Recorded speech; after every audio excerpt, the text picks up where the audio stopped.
तो hello everyone, कैसे हो आप सभी लोग। मैं हूं आपकी दोस्त, आपकी मेंटोर और आपकी educator CS Mehndi Toshniwal. Good afternoon everyone, I welcome you all to the class of company law. Good afternoon Koyal, Arshi, Sahil, Priyanshi, Vineet. कैसे हो आप सभी लोग। क्या हमने चैप्टर नंबर 11 डोरमेंट कंपनी को रिवाइज किया है। गुड आफ्टरनून मुंबई, मुंबई जिस नाम से आप आए हो। डो नॉट वरी, आप आपका बैकलॉग्स कवर कर लोगे। Make use of the time, time को इफेक्टिवली यूटिलाइज करोगे तो बैकलॉग्स भी कवर हो जाएगा, राइट। गुड आफ्टरनून ज्योति, निशु, बर्नार्ड। आज हम लोग एक नया चैप्टर स्टार्ट करने वाले हैं in the company law and practice. और इस चैप्टर का नंबर तो हम सभी को पता है, चैप्टर नंबर 12। साथ ही साथ चैप्टर का नाम है inspection, inquiry and investigation. Believe me, बड़ा ही मज़ेदार सा चैप्टर है। And the way we are going to complete this chapter, आपको बहुत मज़ा आएगा। Throughout the chapter, throughout the sections, हमने यहाँ पर चार्ट्स बनाए हैं। ये जो चार्ट्स बने हैं, आपको पीपीटी नोट्स में जो चार्ट दिखेंगे, these are my handwritten notes. उस ही हैंड रिटन नोट्स को हमने कन्वर्ट किया in the PPT notes, so that एक प्रेजेंटेबल वे में आपके सामने वो सारी चीज़ें आ जाएगी, राइट। अरे वाह वाह, रिवाइज किया है, ग्रेट। आज का चैप्टर है हमारा chapter number 12, inspection, inquiry and investigation. Talking about the weightage of this chapter, तो मैं आपको बताऊं, सबसे पहला जो एग्जाम हुआ था उस पर इस चैप्टर का वेटेज था 8 मार्क्स का, देन आया 5 मार्क्स का, देन 4 मार्क का। तो हम अप्रोक्सीमेटली इसका एवरेज मान सकते हैं 5 to 7 मार्क्स का इसमें से पूछा जा सकता है। So it is the weightage of your chapter number 12। So let us see कौन कौन से टॉपिक्स आज हम कवर करने वाले हैं। रेडी होना, सब तैयार हो। और वो सेक्शन की जो कॉपी है, जो लिस्ट है, साथ में लेकर रखना, बिकॉज आज हम बहुत सारे सेक्शंस लिखने वाले हैं as well as in the class learn करने वाले हैं। So it is very important for all of you, section list बनानी है और सेक्शंस लिखते जाने हैं, राइट। ठीक है, ओके। क्या क्या टॉपिक्स आज हम कवर करने वाले हैं। सबसे पहले we are going to see the meaning of inquiry, inspection and investigation. क्या डिफरेंसेस होता है, एंड कुछ सेक्शंस आज यहाँ पर हम पढ़ने वाले हैं, राइट। प्रथमेश, अगर आपने आज ही बैच ज्वाइन किया है, then I will suggest you please आप लेक्चर नंबर 1 से देखो। पहले हमारे बैकलॉग्स कवर कर लो, देन आप लाइव लेक्चर्स अटेंड करो, राइट। सो दैट आपके एक फ्लो बन जाएगा। अदरवाइज इन द मिडल से आपको हो सकता है कुछ कॉन्सेप्ट समझ ना आए, राइट। ओके, सो स्टार्ट करते हैं with the very first slide. Excitement के साथ स्टार्ट करना है हमें। पहली स्लाइड बोलती है, आखिरकार ये जो 3 वर्ड्स हम पढ़ रहे हैं, इंक्वायरी, इंस्पेक्शन, इन्वेस्टिगेशन, इसका मतलब क्या है। So let us see the meaning of these 3 terms. सबसे पहला बोला है इंक्वायरी। ध्यान रखना, ये term inquiry, inspection, these are not defined anywhere in companies act. Company law में डिफाइन नहीं करा रखा है। इंक्वायरी मतलब होता है आप किसी से कुछ इंफॉर्मेशन मांग रहे हो, to ask for something and to interrogating. अच्छा, इंफॉर्मेशन मांग रहे, ये वाली इंफॉर्मेशन बताना, ये वाले बुक्स ऑफ अकाउंट्स बताना। So basically inquiry says a process of questioning and interrogation. साथ ही साथ आप रिक्वेस्ट करते हो इंफॉर्मेशन के लिए यहाँ पर। ओके, सो ये पहली वाली स्टेज आ गई। दूसरा है हमारा इंस्पेक्शन। इंस्पेक्शन में जो भी चीज़ आती है, आप केयरफुल एग्जामिनेशन यहाँ पर करते हो, बहुत ही बेटर तरीके से डीप जाके आप यहाँ पर केयरफुल एग्जामिनेशन करते हो। सो that is inspection which says हम केयरफुल एग्जामिन करेंगे जो भी बुक्स ऑफ अकाउंट्स, जो भी पेपर्स हमारे पास आए हैं। देन क्या, इंस्पेक्शन और इंक्वायरी करते हुए हमें लगता है हाँ अब तो दाल में कुछ काला है, कुछ तो गड़बड़ है दया, तो फिर वहाँ पर इन्वेस्टिगेशन होगा। इन्वेस्टिगेशन में हम एविडेंस कलेक्ट करते हैं, हम प्रूफ कलेक्ट करते हैं कि ये इलीगल एक्ट हुआ है, यहाँ पर फ्रॉड हुआ है, यहाँ पर मिसमैनेजमेंट हुआ है। So we are here to collect the evidence, वो कैसे हुआ है, राइट। तो मेन ऑब्जेक्ट होता है इन्वेस्टिगेशन का टू कलेक्ट द एविडेंस। साथ ही साथ वो डिसाइड करते हैं अब क्या आगे एक्शन लेना है। So basically these are the three terms. Never ever आपसे ये पूछा जाएगा इनका मीनिंग क्या होता है, but to start with something new you should know the meaning. यहाँ पर इंक्वायरी, इंक्वायरी मतलब हो गया आप इंफॉर्मेशन के लिए रिक्वेस्ट कर रहे हो, you are asking for some information, okay, interrogate कर रहे हो. देन हमने देखा इंस्पेक्शन. इंस्पेक्शन मतलब जो भी इंफॉर्मेशन आई है you are going to carefully examine that information. Investigation में हमें इंस्पेक्शन करते टाइम लगा दाल में कुछ काला है, तो थर्ड स्टेज पर आप जाओगे इन्वेस्टिगेशन पर. वहां पर you are going to collect the evidence of any illegal act जो हुआ था, राइट?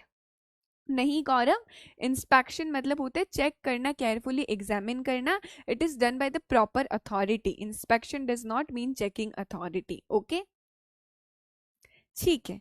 अच्छा, सो ये जो पहली पहली हमने दो टर्म्स देखी थी, दैट इज इंस्पेक्शन और इंक्वायरी. क्या मैं कह सकती हूँ ये प्रीलिमिनरी स्टेज है, ये पहले होगा, इंक्वायरी होगी, इंस्पेक्शन होगा, और फिर लगता है हमें कुछ गलत है, कुछ तो गड़बड़ है, देन इन दैट केस यहाँ पर क्या होगा, आफ्टर दैट इन्वेस्टिगेशन होने वाला है. सो कैन वी से इंक्वायरी और इंस्पेक्शन प्रीलिमिनरी स्टेज है and investigation is a later stage जो उसके बाद आता है.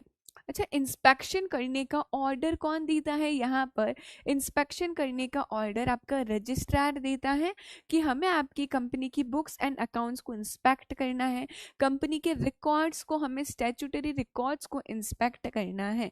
आरओसी चाहे तो इंक्वायरी के लिए भी बोल सकता है अगर सरकमस्टांसेस की ज़रूरत है. आरओसी सेटिस्फाइड नहीं है तो आरओसी अपनी रिपोर्ट फाइल करता है सेंट्रल गवर्नमेंट को, और सेंट्रल गवर्नमेंट को रिकमेंड करता है कि इस कंपनी में आपको इन्वेस्टिगेशन करना है. ये सिर्फ एक ओवरव्यू दे रखा है, so do not worry about it. एक एक चीज को इतना प्यार से, इतना डिटेल में पढ़ेंगे आप बस फैन हो जाओगे इस चैप्टर के. I can assure you that. ठीक है. अच्छा, सो यहाँ पर we are going with the very first inquiry and inspections. कौन कौन से सेक्शंस बात करते हैं इंक्वायरी और इंस्पेक्शन की? अच्छा, सेक्शन 206, सेक्शन 207, सेक्शन 208 एंड 209. सो कहने से इंक्वायरी और इंस्पेक्शन जो कि आपकी प्रीलिमिनरी स्टेज थी उसके बारे में ये चार सेक्शंस बात करते हैं. 206, 207, 208 एंड 209. एक एक सेक्शन को पढ़ेंगे and you have to note that down in your section list. ठीक है. सो स्टार्ट करते हैं with the very first section, that is section 206. Section 206 का हेडिंग क्या है? यहाँ पर सेक्शन 206 बोलता है power to call for information. हमारे पास पावर है इंफॉर्मेशन के लिए कॉल करने के लिए. हमारे पास मींस आरओसी के पास पावर है. आरओसी कंपनी को बोल सकता है ये वाली इंफॉर्मेशन दो, ये बुक्स ऑफ अकाउंट्स दो, ये स्टैट्यूटरी रिकॉर्ड्स दो. अभी थोड़ा लॉजिकली समझने की कोशिश करते. किसी कंपनी में आरओसी को लगता है कहीं से इंफॉर्मेशन आई है आरओसी को, और आरओसी को लगता है that something is wrong in this company, कुछ फ्रॉड्यूलेंट एक्टिविटीज चल रही है, कुछ मिसमैनेजमेंट हो रहा है. आरओसी को कहीं से इंफॉर्मेशन मिली है या फिर आरओसी को लगता है. सो जो पहला स्टेप आरओसी का रहेगा, आरओसी बोलेगी कंपनी को कि मुझे डॉक्यूमेंट, ये बुक्स ऑफ अकाउंट्स दो. क्यों क्यों बोलेगी? देखो लॉजिकली समझो. आरओसी बुक्स ऑफ अकाउंट्स को चेक करके देखना चाहेगी. ऐसा तो नहीं कंपनी में इनकम बहुत सारी हो रही है लेकिन कंपनी दिखा नहीं रही, कंपनी के अकाउंट्स फॉल्सीफाई तो नहीं है, गलत गलत इन्फॉर्मेशन तो नहीं लिख रखी है, कुछ मिसलीडिंग डेटा तो नहीं है यहाँ पर. अच्छा, जो कंपनी का ऑडिटर है उसने सही से सभी चीज़ वेरीफाई की, सही से ऑडिट करी है ना, गलत तरह से क्या ऑडिटर तो इन्वॉल्व नहीं था.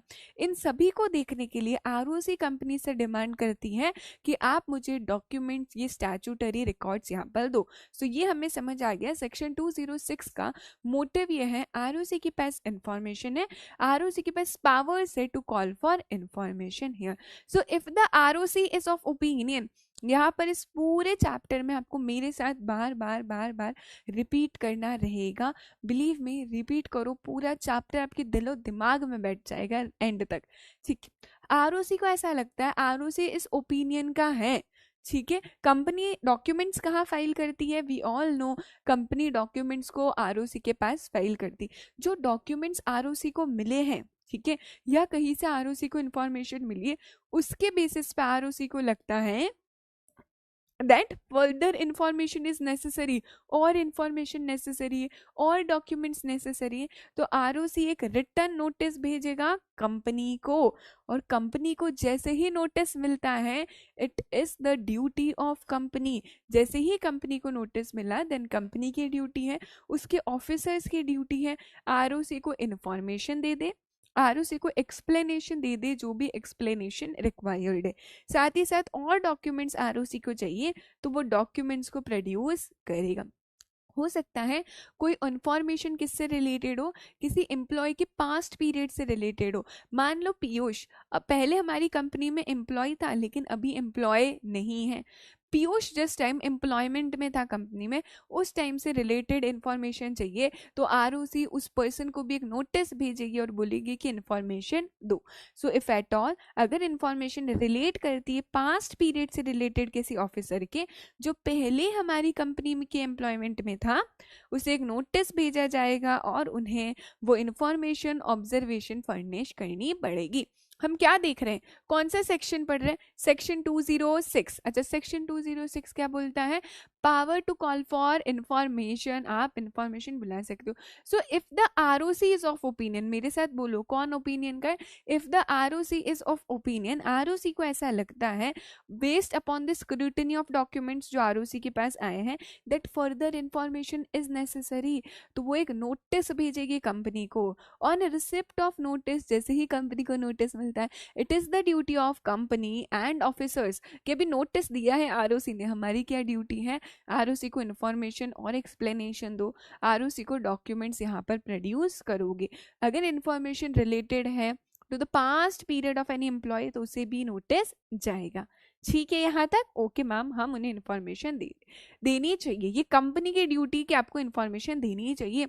आरओसी ने नोटिस भेजा लेकिन कंपनी एकदम महानालायक, कंपनी ने कोई भी इन्फॉर्मेशन नहीं दी है आरओसी को। अच्छा इन्फॉर्मेशन तो दी है पर इनएडिक्वेट दी है, प्रॉपरली फुल डिस्क्लोजर नहीं किया है। देखो 3 केसेस है, आपने इन्फॉर्मेशन नहीं दी, दूसरा इन्फॉर्मेशन आधी अधूरी दी, इनएडिक्वेट दी, थर्ड आपने फुल एंड फेयर स्टेटमेंट यहाँ पर डिस्क्लोज नहीं करी है।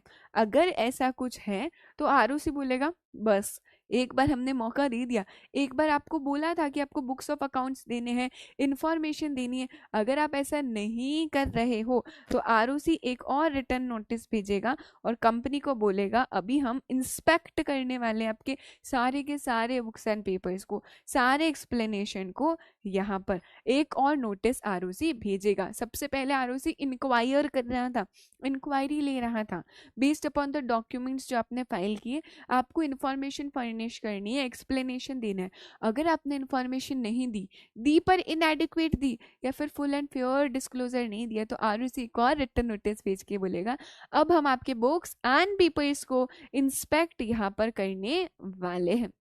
अच्छा इंस्पेक्शन हुआ और इंस्पेक्शन होने के बाद आरओसी को ऐसा लगता है दैट कंपनी कैसा बिजनेस कैरी ऑन कर रही थी, कंपनी कैरी ऑन कर रही थी बिजनेस को फ्रॉड्यूलेंट पर्पस के लिए या अनलॉफुल पर्पस के लिए, कंपनी कंप्लाई नहीं कर रही है प्रोविजन इस एक्ट के, या फिर इन्वेस्टर की ग्रीवेंसेस एड्रेस नहीं हो रही है, ऐसा कुछ है तो आरओसी अभी कंपनी को अपॉर्चुनिटी ऑफ बीइंग हर्ड देगा यहाँ पर, एंड देन कंपनी पर हमारी पेनल्टी लगती है, कंपनी को ऑफिसर इन डिफॉल्ट को पनिशमेंट मिलेगा फ्रॉड का एज पर सेक्शन 447। बेटा फ्रॉड का जो सेक्शन है 447 है, आने वाली बहुत से सेक्शंस में आप देखोगे कि यहाँ पर कंपनी का बिजनेस अगर फ्रॉड्यूलेंट या अनलॉफुल पर्पस से कैरी ऑन हो रहा है तो उस ऑफिसर को और कंपनी को पेनल्टी लगेगी अंडर सेक्शन 447। क्या ये क्लियर हुआ यहाँ तक हमें? साथ ही साथ एक फाइन लगेगा विच इज 1 लाख रुपीज तक का, कंटिन्यूइंग फेलियर है, चले जा रहा है फेलियर तो एडिशनल फाइन लगेगा विच में एक्सटेंड टू 500 रुपीज हर दिन का, जहां तक एक्सटेंड हो सकता है। अगेन पेनल्टी याद करने के लिए परेशान नहीं होना है, हमारा फोकस रहना चाहिए सेक्शन पे। पूरा सेक्शन मेरे साथ रिपीट करोगे, बिलीव मी ये चार्ट्स आपको बहुत ज़्यादा हेल्पफुल होंगे। अगर आप मॉड्यूल देखोगे तो वहाँ पे सब सेक्शन वाइज पैरास दे रखे हैं, ठीक है। लेकिन यहाँ पर मैंने चार्ट्स बनाए, ये मेरे ही हैंड रिटन चार्ट्स हैं जिसको यहाँ पर कन्वर्ट किया गया है। ग्रीवेंसेस मतलब उनकी प्रॉब्लम्स, उनकी परेशानियां, उनकी तकलीफें। मनब पूरा सेक्शन बोलोगे मेरे साथ। सेक्शन 206 लिख दो अपनी सेक्शन लिस्ट में। Power to call for information if the registrar is of opinion on the basis of the scrutiny of documents filed to the ROC that further information is necessary or further documents are needed to be produced, the ROC will send a written notice to the company. On receipt of notice to the company, on receipt of notice company, then it is the duty of every company and officers to furnish such information which is required, furnish information and explanation, साथ ही साथ to produce the documents to the ROC. If any information relates to the past period of any employee, then in that case ROC will send a notice to that employee also. अच्छा, if no information is given to ROC, information given but is inadequate या फिर it does not disclose full and fair disclosure, in that case ROC will send another written notice for inspection of books of accounts here. अच्छा, after inspection if ROC feels कि company का business कैसे carry on हो रहा था, fraudulent या unlawful purpose से carry on हो रहा था, आप एक्ट के प्रोविजंस को कंप्लाई नहीं कर रहे थे, या फिर इन्वेस्टर्स की ग्रीवेंसेस एड्रेस नहीं हो रही थी, इन दैट केस कंपनी के ऊपर पेनल्टी लगेगी ऑफिसर्स के ऊपर एज पर फ्रॉड सेक्शन 447। क्या ये क्लियर है? अच्छा, नेक्स्ट है हमारा सेक्शन 207 जो बोलता है यहाँ पर conduct of inspection and inquiry, किस तरह से इंस्पेक्शन एंड इंक्वायरी होगा। Please note section 207 also. ठीक है, okay okay Jasneet, no worries, we will slow it down. तेज हो रहा है तो हम स्लो कर देते हैं, ठीक है, डोंट वरी। सो सेक्शन 207 यहाँ पर बोलता है conduct of inspection in inquiry, किस तरह से हमारा इंस्पेक्शन और इंक्वायरी यहाँ पर होगा। ठीक है, यहाँ पर ये पावर्स दे रहे कि ROC को भी और इंस्पेक्टर को भी। ROC और इंस्पेक्टर कंपनी को बोलेंगे, कंपनी को कॉल करेंगे हमारी बुक्स ऑफ अकाउंट्स के लिए और बाकी बुक्स एंड पेपर्स के लिए। सो एक कंपनी को कॉल करते हैं बुक्स ऑफ अकाउंट्स के लिए, बाकी बुक्स एंड पेपर्स के लिए यहाँ पर ROC और इंस्पेक्टर। जैसे ही ROC और इंस्पेक्टर ने कॉल किया है कि बुक्स ऑफ अकाउंट्स दो, बुक्स एंड पेपर्स दो, देन इन दैट केस हर एक डायरेक्टर की ड्यूटी है, हर एक ऑफिसर की ड्यूटी है ROC और इंस्पेक्टर को वो डॉक्यूमेंट्स को प्रोड्यूस करना है, इंफॉर्मेशन देनी है जो मांगी गई है और उन्हें सारा असिस्टेंस प्रोवाइड कराना है। असिस्टेंस मतलब सारी हेल्प प्रोवाइड करानी है, वॉट एवर इज नेसेसरी। ये किसकी ड्यूटी है? ऑफिसर्स की, डायरेक्टर्स की, एम्प्लॉयज की। सो समझो ये ROC और इंस्पेक्टर ने बोला अरे बुक्स ऑफ अकाउंट्स और बुक्स एंड पेपर्स दो, इन that case it is the duty of the company, officers, directors and employees सारे डॉक्यूमेंट्स प्रोवाइड करें, सारी statements they, information they and shall give them all the assistance which ever is required. सारी help यहाँ पर उन्हें करेंगे, assistance देंगे जो भी रिक्वायर्ड हो। ओके अच्छा, जो भी बुक्स ऑफ अकाउंट्स और ROC लेगा या इंस्पेक्टर लेगा उनके पास क्या पावर है? इन बुक्स ऑफ अकाउंट्स का वो लोग कॉपीज बना सकते हैं। ठीक है, इन बुक्स ऑफ अकाउंट्स का क्या कर सकते हैं? कॉपीज बना सकते हैं। इट मीन्स फोटो कॉपीज ले सकते हैं इन बुक्स ऑफ अकाउंट्स का, साथ ही साथ वो अपना आइडेंटिफिकेशन मार्क्स लगा सकते हैं, मतलब एक थप्पा लगा देंगे कि भैया हमने क्या कर दिया है, यहाँ पर इंस्पेक्ट कर दिया। तो वो चाहे तो आइडेंटिफिकेशन मार्क्स भी यहाँ पर लगा सकते हैं। और सिर्फ इतना ही नहीं, उनके पास वो सारी पावर्स है जो CPC के अंदर, कोड ऑफ सिविल प्रोसीजर के अंदर सिविल कोर्ट के पास होती है। इतना ही नहीं, कोड ऑफ सिविल प्रोसीजर वाली पावर्स भी हैं। और इसको कैसे लर्न करोगे? इसको लर्न करने की टेक्निक है हमारी सिड। क्या टेक्निक है? सिड। ये क्या बोलता है? Summoning and enforcing and attendance of any person. आप किसी भी पर्सन को बुला सकते हो, उसे बुलावा दे सकते हो कि आओ और आके कोर्ट में आपको प्रेजेंट होना है। उसको एग्जामिन कर सकते हो ओथ पे, इंस्पेक्ट कर सकते हो कंपनी के बुक्स, रजिस्टर्स, डॉक्यूमेंट्स यहाँ पर, और डिस्कवर कर सकते हो, प्रोड्यूस कर सकते हो कंपनी के बुक्स ऑफ अकाउंट्स। कहना इसे सिविल कोर्ट की ये तीनों पावर्स भी रहेगी किसके पास? ROC के पास और इंस्पेक्टर के पास, ड्यूरिंग जब वो इंस्पेक्शन एंड इंक्वायरी यहाँ पर कर रहे हैं। बहुत ही सिंपल सा चीज है। क्या हो रहा है? Section 207 conduct of inspection and inquiry. ROC और इंस्पेक्टर, मेरे साथ बोलोगे, आरओसी और इंस्पेक्टर के पास पावर है to call for books of accounts and papers. Okay, then it is the duty of every director, officer and employ of the company, उन्हें books and papers को, डॉक्यूमेंट्स को फर्निश करे। Okay, सारी information, statement और explanation दे, जो भी assistance चाहिए, नेसेसरी असिस्टेंस चाहिए, वो आपको देना रहेगा। अच्छा, आरओसी और इंस्पेक्टर के पास क्या पावर है? बुक्स ऑफ अकाउंट्स हमें मिल गई, आप इसकी कॉपीज बना सकते हो, आइडेंटिफिकेशन मार्क्स प्लेस कर सकते हो, और सिर्फ इतना ही नहीं, सिविल कोर्ट वाली पावर्स भी है। कौन सी पावर्स है? सिड, summoning and enforcing the attendance of any person and examine him on oath. आई से इंस्पेक्ट कर सकते हो books of accounts, registers, records, and डी से discovery and production of books of accounts. यहां तक ओके जा रहा है हमारा? ओके, यहाँ पर ये पावर्स हमने किसको देखी थी? आरओसी और इंस्पेक्टर के पास ये पावर्स रहेगी।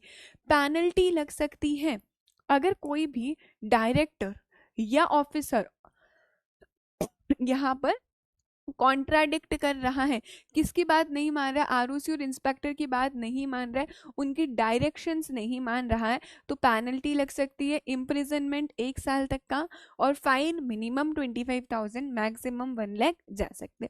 कोई भी डायरेक्टर या फिर ऑफिसर ऑफ अ कंपनी ने किसी ऑफेंस को कन्विक्ट किया है, तो उस डायरेक्टर को बोला जाएगा अभी आपको आपका ऑफिस खाली करना पड़ेगा, आप यहाँ पर बैठ नहीं सकते हो, you have to vacate your office, आपको आपका ऑफिस खाली करना पड़ेगा, और अब आप उसे होल्ड नहीं कर सकते हो यहाँ पर। Am I very clear? Great Karima, Piyush, Priyanshi, are we very clear on this point? It is totally okay अगर पेनल्टी लर्न नहीं होती है, लर्न हो जाए इजीली तो कर लेना, क्योंकि ये पॉइंट आपको बहुत बार दिखेगा, मिनिमम 25,000, मैक्सिमम 1 लाख।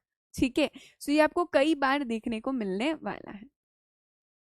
2 सेक्शंस पढ़ लिए हमने अभी तक, सेक्शन 206, सेक्शन 207। अच्छा, नेक्स्ट सेक्शन जा रहे, इससे भी और छोटा सा सेक्शन है जो बोलता है सेक्शन 208। ये सेक्शन 208 क्या बोलता है? इंस्पेक्शन रिपोर्ट के बारे में। अभी अभी जस्ट हमने देखा आरओसी और इंस्पेक्टर के पास पावर थी, वो इंस्पेक्शन एंड इंक्वायरी कर सकते थे। आरओसी और इंस्पेक्टर ने यहाँ पर इंस्पेक्शन और इंक्वायरी कर लिया, इंस्पेक्शन और इंक्वायरी कर लिया, और उन्हें लगता है दाल में कुछ तो काला है, and there is a need for investigation, अभी इन्वेस्टिगेशन की भी जरूरत है यहाँ पर। इन दैट केस वो अपनी इंस्पेक्शन रिपोर्ट बना के सबमिट कर देते हैं रीजनल डायरेक्टर को। ठीक है, और रीजनल डायरेक्टर को रिकमेंड करेंगे कि हमारे अकॉर्डिंग तो इन्वेस्टिगेशन की जरूरत है यहाँ पर। वही इस केस में होने वाला है। आरओसी और इंस्पेक्टर को लगता है कि इंस्पेक्शन और इंक्वायरी करने के बाद there is a need for investigation, अपनी रिपोर्ट सबमिट करेंगे सेंट्रल गवर्नमेंट को, साथ ही साथ बोल देंगे कि हम रिकमेंड करते हैं फर्दर इन्वेस्टिगेशन के लिए इन्वेस्टिगेशन करनी चाहिए। जैसे ही रिपोर्ट मिलती है, रीजनल डायरेक्टर उस रिपोर्ट को एग्जामिन करेगा, और वो बोल सकता है कि प्रोसिक्यूशन स्टार्ट करो, केस स्टार्ट करो, एक्चुअल में कुछ तो दाल में यहाँ पर काला है।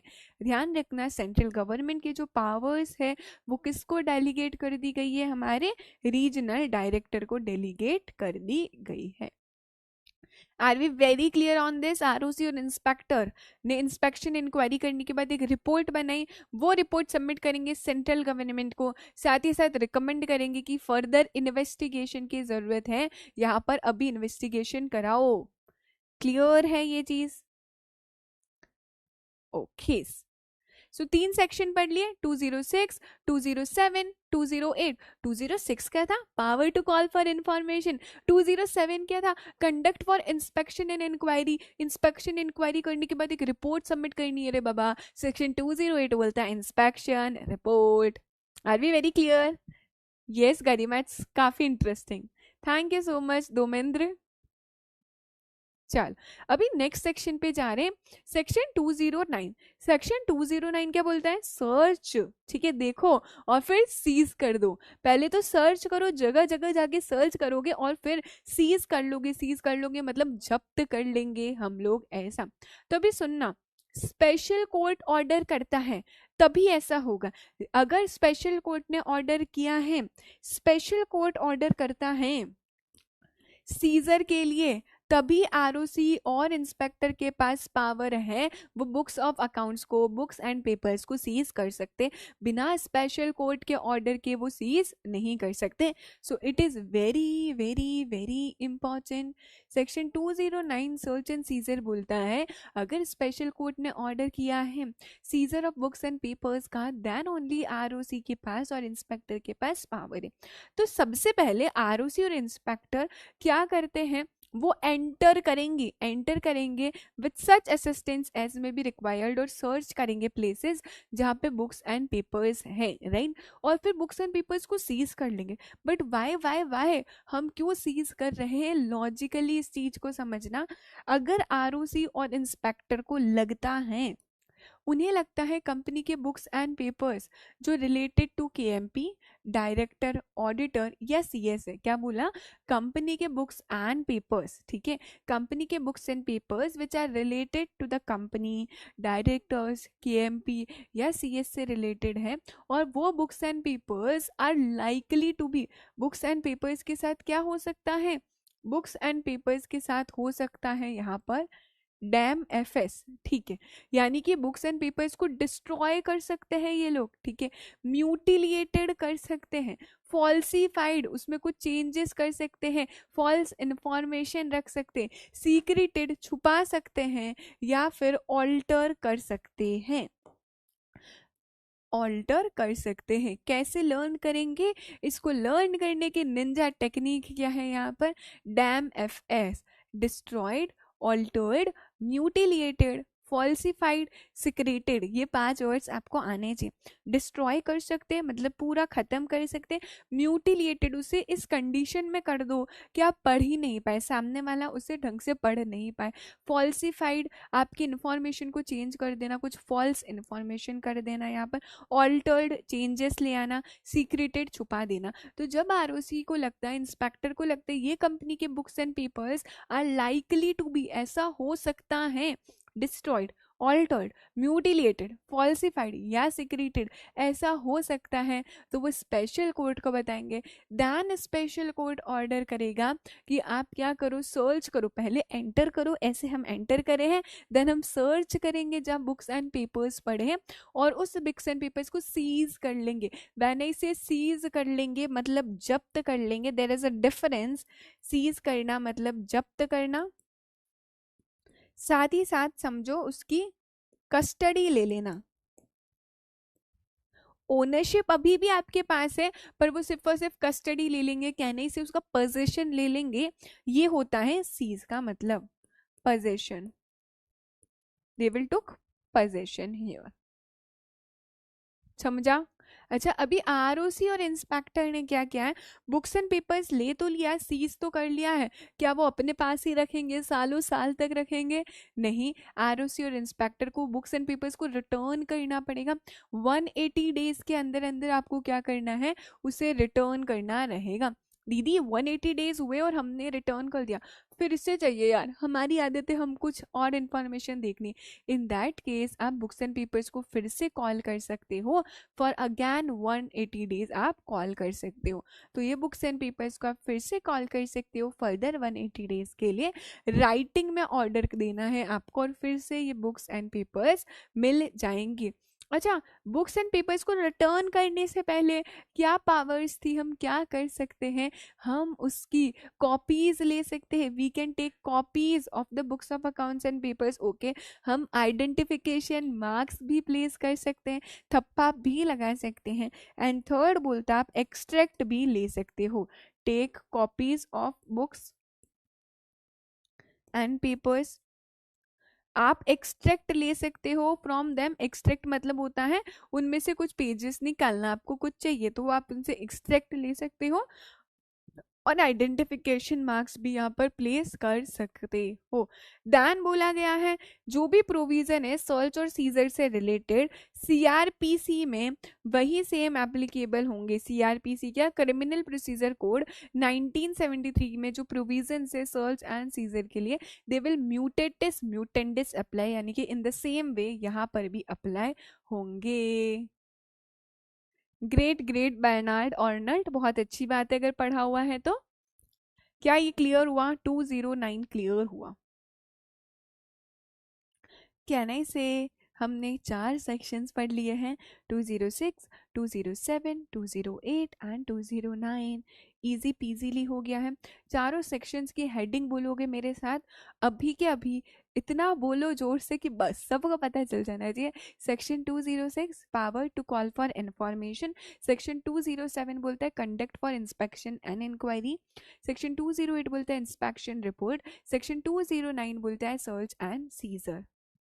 आर वी थ्रू दिस चारों टॉपिक्स?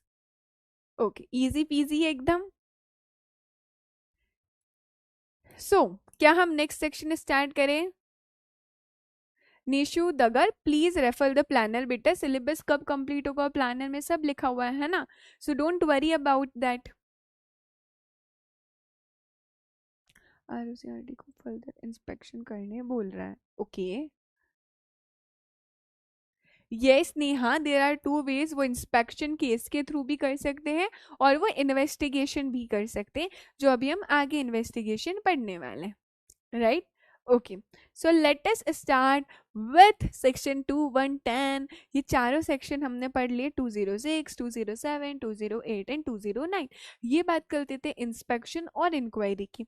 अब जो आगे हम सेक्शंस पढ़ने वाले हैं, दीज आर द सेक्शंस जो बात करेंगे इन्वेस्टिगेशन के बारे में, और इन सेक्शन को कैसे लर्न करना है वो टेक्निक भी मैं आपको बताती हूँ। ये सारे आपके इन्वेस्टिगेशन के सेक्शंस है। कैसे लर्न करोगे? 210, 213, 216, 219। क्या कुछ सिमिलैरिटी दिख रही है यहाँ पर? कुछ सिमिलैरिटी दिख रही है इनमें? 210, 213, 216, 219, 210, 213, 216, 219। What's the similarity here? बताओ जरा, क्या कोई सिमिलैरिटी हमें दिख रही है? गैप दिख रहा है इन सब में? Yes, perfect.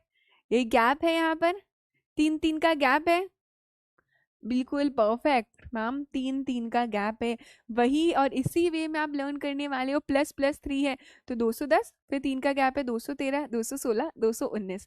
ये सभी इन्वेस्टिगेशन के बारे में बात करते हैं। देखो 210 बोलता है investigation into the affairs of a company, 213 भी बोलता है इन्वेस्टिगेशन होगा ट्रिब्यूनल के ऑर्डर पर, 216 बोलता है इन्वेस्टिगेशन है कंपनी की ओनरशिप में, 219 बोलता है इन्वेस्टिगेशन है रिलेटेड कंपनीज में। कहने से ये सभी इन्वेस्टिगेशन की बात कर रहे हैं यहाँ पर। तो ऐसे ही आपको सारे सेक्शंस लर्न होंगे, 210, 213, 216, 219। अच्छा, 2 यहाँ पर सेक्शंस हैं जो अलग से बात करते हैं, 211, 212। 211 बात करता है यहाँ पर SFIO के बारे में, 212 बात करता है इन्वेस्टिगेशन कैसे करेगा SFIO, राइट? ठीक है, यस गौरव, इन्हें भी सेक्शन लिस्ट में नोट करना है बेटा। This chapter is very important, आप इसके सेक्शंस लर्न करो, मजा आएगा। सो 4 सेक्शंस तो हमें क्लास में ही लर्न हो गए है ना, और बाकी के भी कर लेंगे। सो 210, 213, 216, 219 यहाँ पर starting with the first section that is 210। अभी इंस्पेक्शन इंक्वायरी की बात तो चली गई है, हम किस पर आ गए? इन्वेस्टिगेशन पर आ गए हैं।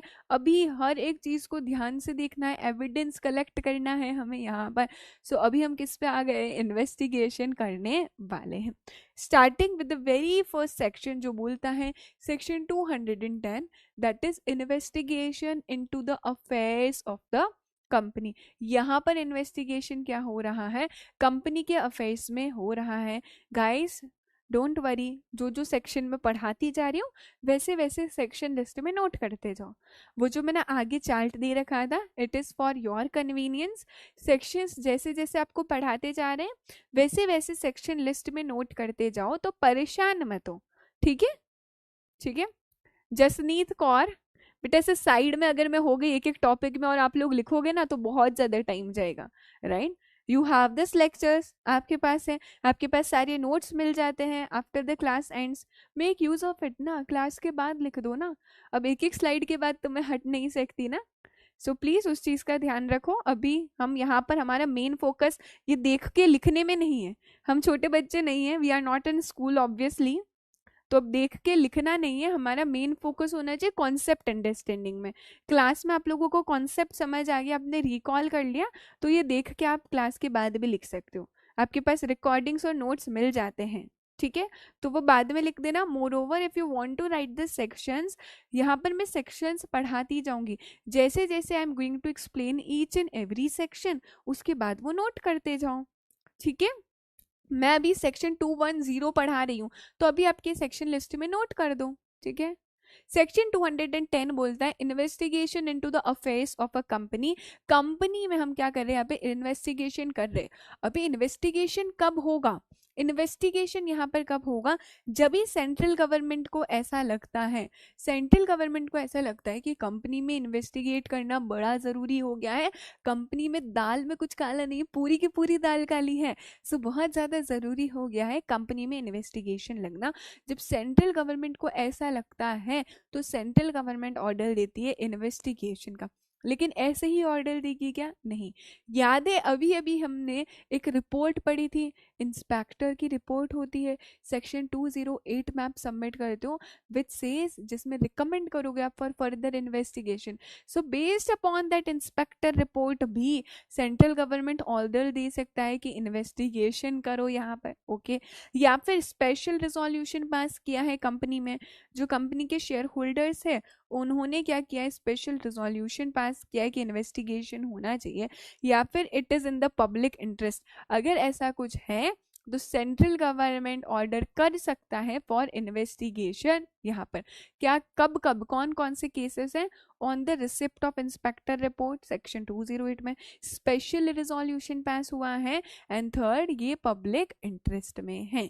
क्या ये तीनों केसेस हमें समझ है, सेंट्रल गवर्नमेंट कब ऑर्डर कर सकता है फॉर इन्वेस्टिगेशन, इन तीनों केसेस में सेंट्रल गवर्नमेंट चाहे तो ऑर्डर कर सकता है। ये क्या देख रहे हैं, इट मे ऑर्डर, मीन्स ये कंपलसरी नहीं है, सेंट्रल गवर्नमेंट चाहे तो ऑर्डर कर सकता है इन तीनों केसेस में। तीनों केसेस पता चल गए हमें, पब्लिक इंटरेस्ट में है स्पेशल रिजोल्यूशन या फिर इंस्पेक्टर की रिपोर्ट, ऐसा है central government may order investigation into the affairs of a company. लेकिन अगर ऑर्डर पास किया है इन्वेस्टिगेशन करने का, ठीक है, ऑर्डर पास किया है कि यार इन्वेस्टिगेशन होनी चाहिए, और ऑर्डर किसने पास किया, कोर्ट ने या फिर हमारे ट्रिब्यूनल ने, ऑर्डर किसने पास किया है, कोर्ट ने या ट्रिब्यूनल ने ऑर्डर पास किया, ट्रिब्यूनल मतलब एनसीएलटी ने ऑर्डर पास किया है, in that case central government को ऑर्डर करना ही है इनटू द इन्वेस्टिगेशन। वहां पे शैल दिख रहा है, central government shall order N investigation into the affairs of a company. अभी इन्वेस्टिगेशन कौन करते हैं, इंस्पेक्टर्स करते हैं, राइट। तो यहाँ पर सेंट्रल गवर्नमेंट के पास पावर्स हैं, वो अपॉइंट कर सकते एक या एक से ज़्यादा इंस्पेक्टर को to investigate into the affairs of a company.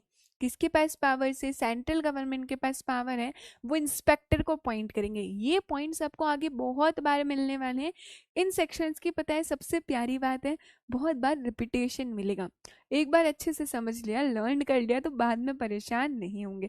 Central government के पास पावर से वो चाहे तो एक या एक से ज़्यादा इंस्पेक्टर को अपॉइंट करेंगे for the investigation, and that is it. Section 210 यही बोलता है कि इन्वेस्टिगेशन करना into the affairs of a company.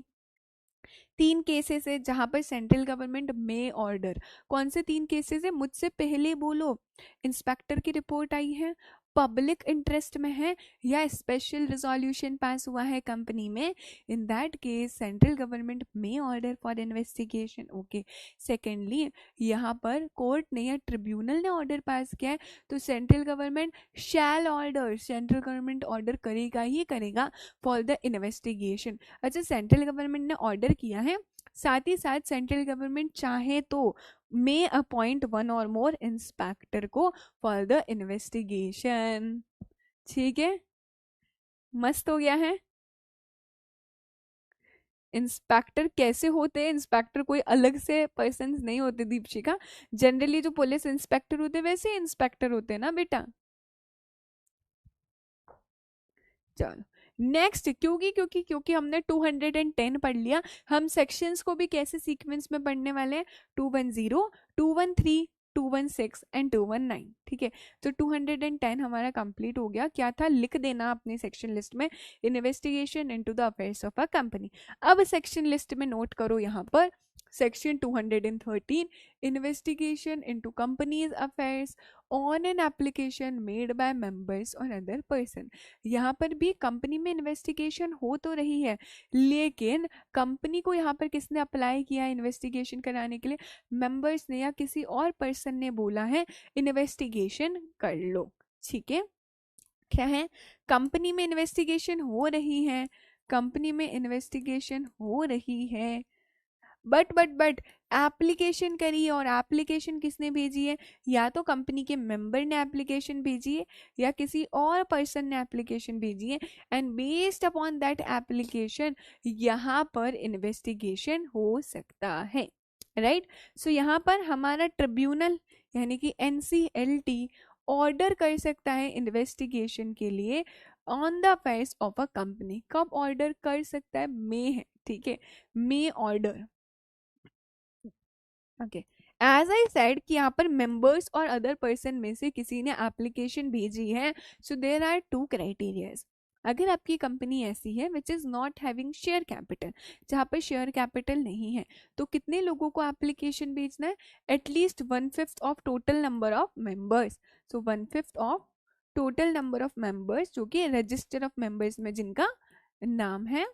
Okay, अगर कंपनी में हैविंग शेयर कैपिटल है, इन दैट केस बोला गया है 100 मेंबर्स, या फिर ऐसे मेंबर जिन्होंने एटलीस्ट कितना होल्ड कर रखा है, 1/10 ऑफ वोटिंग पावर होल्ड कर रखा है, उन्हें एप्लीकेशन भेजनी है ट्रिब्यूनल के पास के ट्रिब्यूनल हमारी कंपनी में इन्वेस्टिगेशन करवाओ आप। इतने लोग कम से कम एप्लीकेशन भेजेंगे।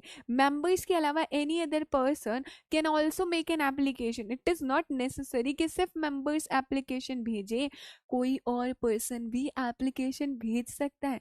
और कोई और पर्सन मतलब कौन एप्लीकेशन भेज सकता है और वो कब भेजेगा? कोई और में तो कोई भी हो सकता है, बट सवाल आता है कब भेजेगा।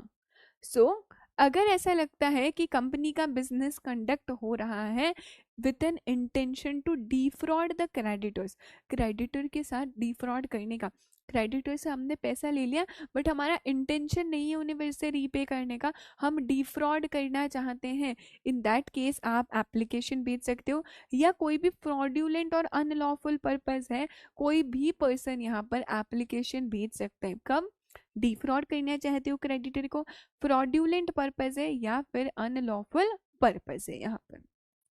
अच्छा, जो भी पर्सन्स फॉर्मेशन में है, मैनेजमेंट में है, वो गिल्टी है, उन्होंने फ्रॉड किया है, they are guilty of fraud, misfeasance या किसी और मिसकंडक्ट के।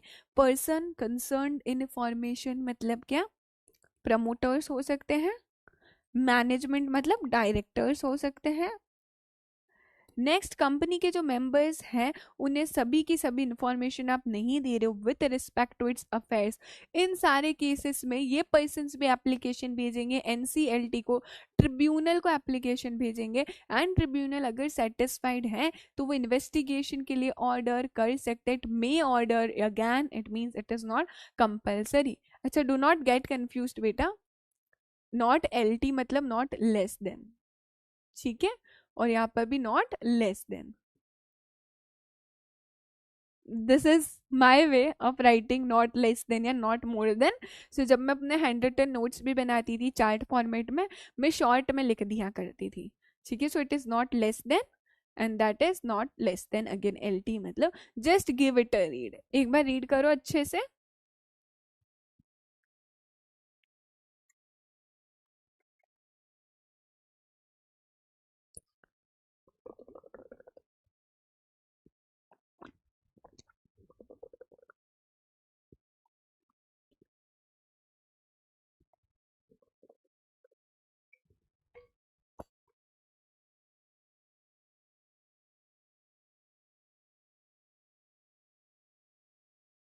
क्रिस्टल क्लियर हो गया है? यहाँ तक रीड किया है आप लोगों ने?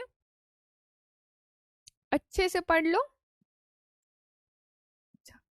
जैसा कि मैंने आपको बताया, एनसीएलटी ऑर्डर करेगा, यहाँ पर इन्वेस्टिगेशन का अपॉर्चुनिटी ऑफ बीइंग हर्ड भी देगा पार्टीज को। यहाँ पर आप चाहो तो इंस्पेक्टर को अपॉइंट कर सकता है सेंट्रल गवर्नमेंट इन्वेस्टिगेशन करने के लिए। अच्छा, इन्वेस्टिगेशन हो गई है और इन्वेस्टिगेशन के बाद ये प्रूव भी हो चुका है दैट कंपनी का बिजनेस एक्चुअल में किस इंटेंशन से था, क्यों कंडक्ट कर रहे थे, to defraud the creditors, fraudulent या अनलॉफुल पर्पस के लिए था, ये प्रूव भी हो चुका है। So if after the investigation ऐसा प्रूव हो गया है दैट कंपनी का बिजनेस कैरी ऑन हो रहा है टू डिफ्रॉड क्रेडिटर्स,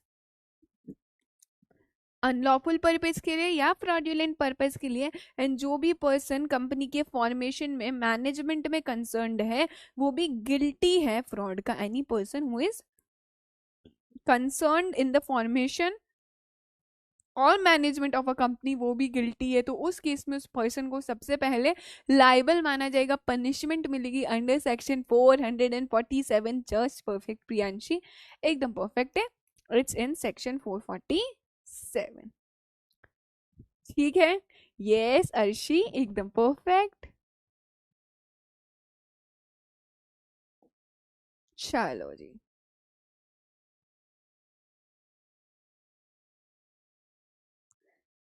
एक बार रीड करो इसे,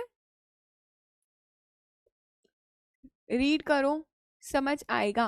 कंक्लूजन, जब भी आपको है ना कोई भी सेक्शन के बाद केस दे रखा हो तो सबसे पहले तो समझ जाओ it is linked to that section only, तो इसे रीड करेंगे तो आपको समझ आएगा।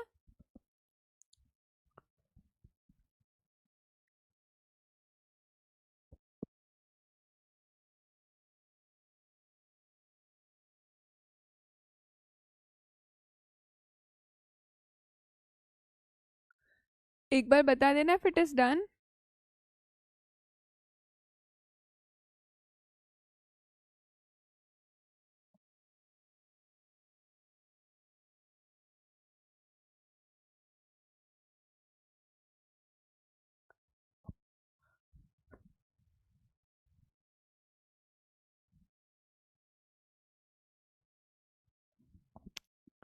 क्या बोला है यहाँ पर? जो पिटिशनर था he was the lead manager for IPO issue of company, company के आईपीओ के लिए he was the lead manager, and respondent directors जो कंपनी के थे उन्होंने आईपीओ प्रोसीड्स डाइवर्ट कर दिए, इट मींस कहीं और लगा दिया, आईपीओ का जो पैसा आया कंपनी का उसे डाइवर्ट कर दिया उनकी एसोसिएट्स में। So there are the chances, वहां पर कुछ ऐसे सर्कमस्टेंसेस थे जो प्राइमा फेसी दिखा रहे थे, प्राइमा फेसी मतलब होता on the face of it, ऊपर से ऐसा लग रहा था हमें कि कंपनी का जो बिजनेस है उसका इंटेंशन सही नहीं, it is conducted with an intent to defraud its members, and therefore it is necessary कि आप इन्वेस्टिगेशन करो into the affairs of the company here as per section 213। तो एप्लीकेशन कौन भेजेंगे? मेंबर्स भेजेंगे, because the company was conducted a business with an intention to defraud its members, इसलिए members application भेजेंगे। Are we very clear? कौन से दो sections पढ़े? 210 investigation into the affairs of a company, 213 में भी इन्वेस्टिगेशन था into the affairs of a company but on the application made by members और एनी अदर पर्सन्स।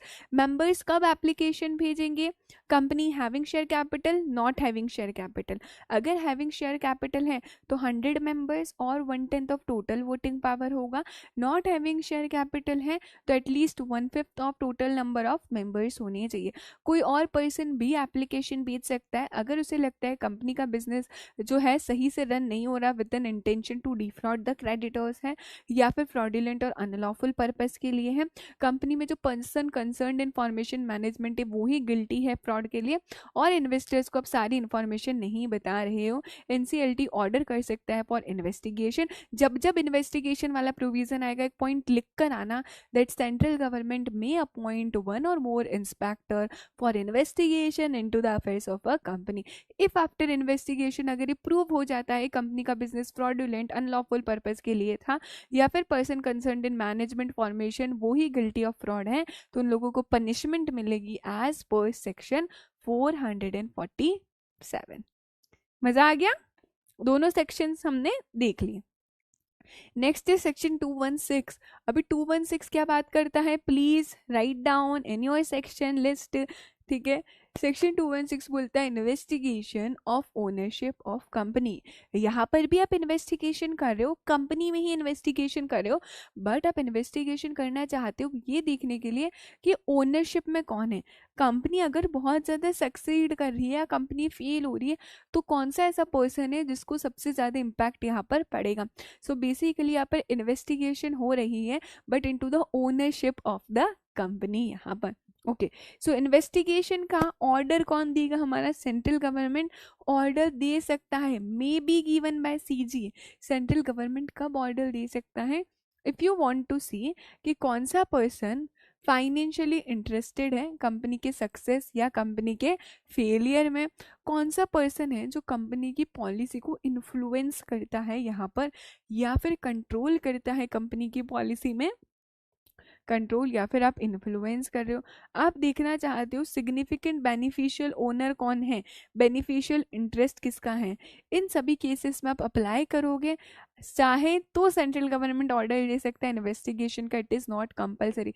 अच्छा, central government shall order, order देगा ही देगा, ऐसा कब होगा, जब ऑर्डर किया है कोर्ट ने या ट्रिब्यूनल ने, इन दैट केस यहाँ पर सेंट्रल गवर्नमेंट ऑर्डर दे देगा आपको। एंड सेंट्रल गवर्नमेंट किसका ऑर्डर देगा, इन्वेस्टिगेशन करो।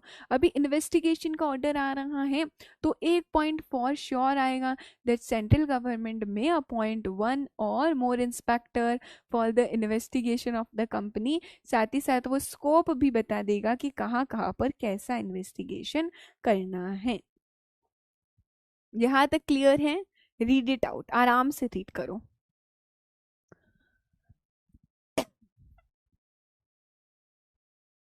यस प्रियांशी, एकदम परफेक्ट लिखा है आपने सारे की points.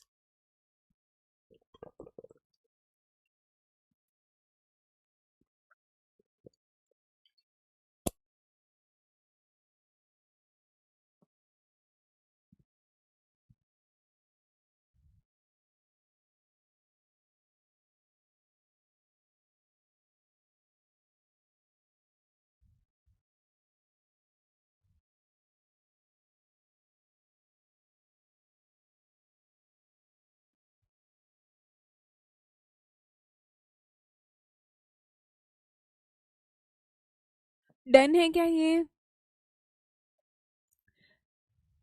I be very clear, एकदम परफेक्ट है, यहाँ तक रीड हो चुका है सेक्शन 216, राइट।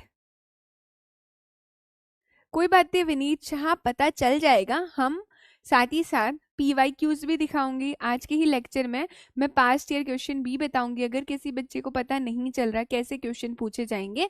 बट सबसे पहले it is not your headache, कैसे क्वेश्चन पूछे जाएंगे वो मैं बताऊंगी आपको। लेकिन आपको कॉन्सेप्ट समझ आना चाहिए बेटा, अगर कॉन्सेप्ट समझ आ गया ना तो कहीं से भी कैसे भी क्वेश्चन आ जाए you will be able to recall and to write. तो कॉन्सेप्ट समझ आना चाहिए।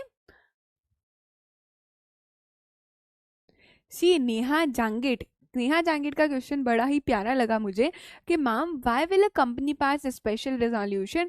अगर कंपनी ने फ्रॉड्यूलेंट एक्टिविटीज करी हैं तो वो तो बचने की कोशिश करना चाहेंगे, तो इन्वेस्टिगेशन के लिए SR क्यों पास करेंगे। बहुत ही प्यारा क्वेश्चन है। तो अभी सुनना नेहा, फ्रॉड्यूलेंट एक्टिविटीज और बाकी सारे बच्चे भी सुनना जिनको इस बात का डाउट आया था। फ्रॉड्यूलेंट एक्टिविटीज कौन करेगा, जो पर्सन मैनेजमेंट में है। इट मीन्स कैन आई से डायरेक्टर्स फ्रॉड्यूलेंट एक्टिविटीज करेंगे। आपने लिए है शेयर्स, आपने शेयर्स लिए हेरा फेरी लिमिटेड में, you all are the members of a company, but आपका राइट नहीं होता है डिसीजन मेकिंग में। कहने से कि कंपनी के बुक्स ऑफ अकाउंट्स वगैरह ये सब आप नहीं बनाओगे, ठीक है। कंपनी के अकाउंट्स को आप फॉल्सीफाई नहीं करने वाले हो, वो सब मैनेजमेंट वाले लोग करते हैं। अगर आपको डाउट होता है एज अ मेंबर कि यहाँ पर कंपनी में कुछ फ्रॉड्यूलेंट एक्टिविटीज है बिकॉज आपका पैसा भी कंपनी में लगा हुआ है, in that case as a member as a shareholder आप स्पेशल रिजोल्यूशन पास कर सकते हो यहाँ पर और ऑर्डर कर सकते हो फॉर इन्वेस्टिगेशन। वो लोग मैनेजमेंट वाले, इट इज़ नॉट नेसेसरी कि उनके पास शेयर्स हो, डायरेक्टर्स के पास शेयर्स हो भी सकते नहीं भी हो सकते, पर आप मेंबर हो आपके पास शेयर्स रहेंगे ही रहेंगे और आप यहाँ पर प्रोसीड कर सकते हो फॉर स्पेशल रिजोल्यूशन। अभी समझ आया। सो डायरेक्टर्स बचने की कोशिश करेंगे, मेंबर्स बचने की कोशिश नहीं करेंगे। I be very clear on this point. So section 216 क्या बोलता है, एक बार देख लेते हैं. Investigation of ownership of company, ये देखने के लिए कि कंपनी में ओनर कौन है, इन्वेस्टिगेशन होगी. यहाँ पर ऑर्डर कर सकता है central government, may order for investigation. कब, जब आप देखना चाहते हो कंपनी के सक्सेस, कंपनी ऊपर जाती है या कंपनी फेल हो जाती है तो सबसे ज़्यादा किसको इम्पैक्ट करने वाला है, कौन यहाँ पर फाइनेंशियली इंटरेस्टेड है. दूसरा ये देखने के लिए कि कंपनी की पॉलिसी को कौन इन्फ्लुएंस करता है, कौन कंट्रोल करता है. एंड थर्ड, आप ये डिटरमाइन करोगे बेनिफिशियल इंटरेस्ट किसका है. याद है chapter members and share holders में हमने सिग्निफिकेंट बेनिफिशियल ओनर भी पढ़ा था. ये डिटरमाइन करने के लिए आप ऑर्डर दे सकते हो. सेंट्रल गवर्नमेंट शैल ऑर्डर कब आएगा, जब कोर्ट और ट्रिब्यूनल ने ऑर्डर पास किया है तो सेंट्रल गवर्नमेंट ऑर्डर कर देगी इन्वेस्टिगेशन का. ठीक है, आर वी क्लियर. अभी क्लियर हुआ section 216, 210, 213, 216 and now comes our section 219. Section 219 क्या बोलता है, power of inspector to conduct investigation into the affairs of related companies. Inspector appoint हो रहा था हर बार, जब जब इन्वेस्टिगेशन हो रही थी हमारा इंस्पेक्टर अपॉइंट हो रहा था. सो कहने से सेक्शन 210 में अगर इंस्पेक्टर अपॉइंट हुआ है आपका, सेक्शन 212 अभी हम पढ़ेंगे, या सेक्शन 213 में जो भी इंस्पेक्टर अपॉइंट हुआ वो इन्वेस्टिगेट करता है कंपनी के अफेयर्स की, कंपनी में क्या चल रहा है वो कंपनी के अफेयर्स को इन्वेस्टिगेट करता है. लेकिन अगर इंस्पेक्टर को लगता है कि सिर्फ कंपनी के अफेयर्स ही नहीं, मुझे बाकी कंपनी के जो रिलेटेड कंपनीज हैं उधर भी इन्वेस्टिगेशन करना है, if inspector feels like that it is necessary for the purpose of investigation, उसे रिलेटेड कंपनीज में भी इन्वेस्टिगेशन करना है तो वो कर सकता है. अच्छा, एक एग्जांपल देते हैं हम आपको, समझो. तुमने देखा होगा कभी भी इनकम टैक्स की या रेट पड़ती है, in that case it is not necessary सिर्फ ऑफिस कि यहाँ पर इन्वेस्टिगेशन हो, जो पर्टिकुलर कंपनी का ऑफिस है उधर तो इन्वेस्टिगेशन होगी ही होगी. हो सकता है उसके जो रिलेटेड ऑफिसेस है वहाँ पर भी इन्वेस्टिगेशन होगा, घर पर भी इन्वेस्टिगेशन हो सकता है यहाँ पर. सो कहने से इंस्पेक्टर के पास पावर है, वो कंपनी पे तो यहाँ पर इन्वेस्टिगेशन कर ही सकता है, कंपनी से जो रिलेटेड बॉडी कॉरपोरेट है उधर भी वो इन्वेस्टिगेशन कर सकता है. अभी एनी अदर बॉडी कॉरपोरेट में क्या आ जाएगा, जो आपकी कंपनी की, जो आपकी कंपनी की है क्या किसी भी टाइम पर थी, कंपनी की है या किसी भी टाइम पर थी, क्या थी, या तो आपकी कंपनी की कोई सब्सिडरी कंपनी है उसकी इन्वेस्टिगेशन हो सकती है, कंपनी की कोई होल्डिंग कंपनी है उसकी इन्वेस्टिगेशन हो सकती है, और उसी होल्डिंग कंपनी की एक और सब्सिडरी है उसकी भी इन्वेस्टिगेशन हो सकती है. समझाते हैं आपको. लेट्स अज्यूम ए लिमिटेड है, ए लिमिटेड में तो इन्वेस्टिगेशन होगी ही होगी, राइट, ए लिमिटेड में होगी ही होगी. अभी ए लिमिटेड की सब्सिडरी है, सब्सिडरी क्या है, स्मॉल लिमिटेड, इधर इन्वेस्टिगेशन होगी. ए लिमिटेड की होल्डिंग है बिग लिमिटेड, इधर होगी. अभी इस होल्डिंग कंपनी की अगर ए लिमिटेड के अलावा और कोई भी सब्सिडरी है उधर भी इन्वेस्टिगेशन होगी, राइट. तो हमें समझ आ गया इन्वेस्टिगेशन कहाँ कहाँ हो सकती है. आपकी कंपनी में तो हो ही रही, आपकी सब्सिडरी कंपनी में, आपकी होल्डिंग कंपनी में, और उस होल्डिंग कंपनी की अगर और कोई सब्सिडरी है उधर भी इन्वेस्टिगेशन हो सकती है. ओके, वहां पर इन्वेस्टिगेशन कर सकते हो. साथ ही साथ आप किसी और कंपनी में भी इन्वेस्टिगेशन कर सकते हो. जिस और कंपनी को कौन मैनेज कर रहा है, उस कंपनी को अगर आपका मैनेजिंग डायरेक्टर मैनेज कर रहा है या आपका मैनेजर मैनेज कर रहा है तो उस कंपनी का भी इन्वेस्टिगेशन हो सकता है. क्या बोला है, विच इज और has at any relevant time, या तो अभी या पहले किसी टाइम पर कौन मैनेज कर रहा था, आपकी कंपनी का ही मैनेजिंग डायरेक्टर या मैनेजर मैनेज कर रहा था उस कंपनी को, और उस कंपनी का भी वो या तो मैनेजिंग डायरेक्टर या मैनेजर था, तो उस कंपनी का भी इन्वेस्टिगेशन होगा यहाँ पर. नेक्स्ट है ऐसी कंपनी जिसके जो कैसे काम करने वाली है, ऐसी कंपनी जो काम ही हमारे बोर्ड ऑफ डायरेक्टर्स के इशारों पे करती है। ये कंपनी काम कैसे करने वाली है, हमारे बोर्ड ऑफ डायरेक्टर्स के इशारों पर काम करने वाली है, तो उस कंपनी का भी इन्वेस्टिगेशन होगा। ऐसी कंपनी जो कैसे काम करने वाली है, accustomed to act in accordings with the directions और इंस्ट्रक्शन ऑफ द कंपनी और इट्स डायरेक्टर्स। ये तीनों केस समझ आ गए हमें। ओके, नेक्स्ट बोला गया आप किसी और पर्सन की भी इन्वेस्टिगेशन कर सकते हो जो कभी आपकी कंपनी का मैनेजिंग डायरेक्टर, मैनेजर या एम्प्लॉय था, उसका भी इन्वेस्टिगेशन हो सकता है यहाँ पर। दैट इज इट, इसको नहीं पढ़ना है हमें। I want you all to give it a read. काफी अच्छा सेक्शन है, काफी इंपॉर्टेंट है। देयर आर चांसेस कि आपसे पूछा जाए। एक बार पढ़ लो।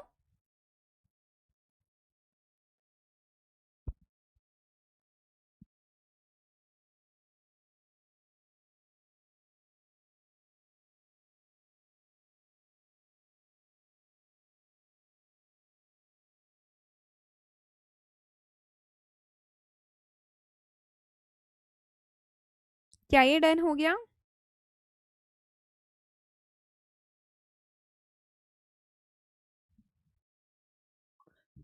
यस, थोड़ा गोल गोल था करीमा, डोंट वरी, अभी क्लियर हो जाएगा।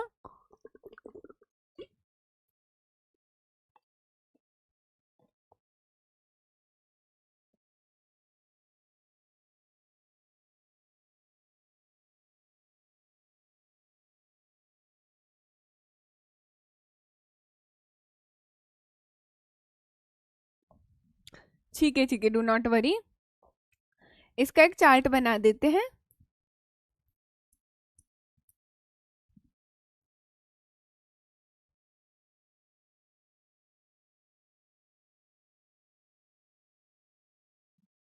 सेक्शन कौन सा पढ़ रहे हैं हम लोग? सेक्शन नंबर 219 विच सेज कि आप इन्वेस्टिगेशन कर सकते हो into the affairs of related company. ठीक है, इन्वेस्टिगेशन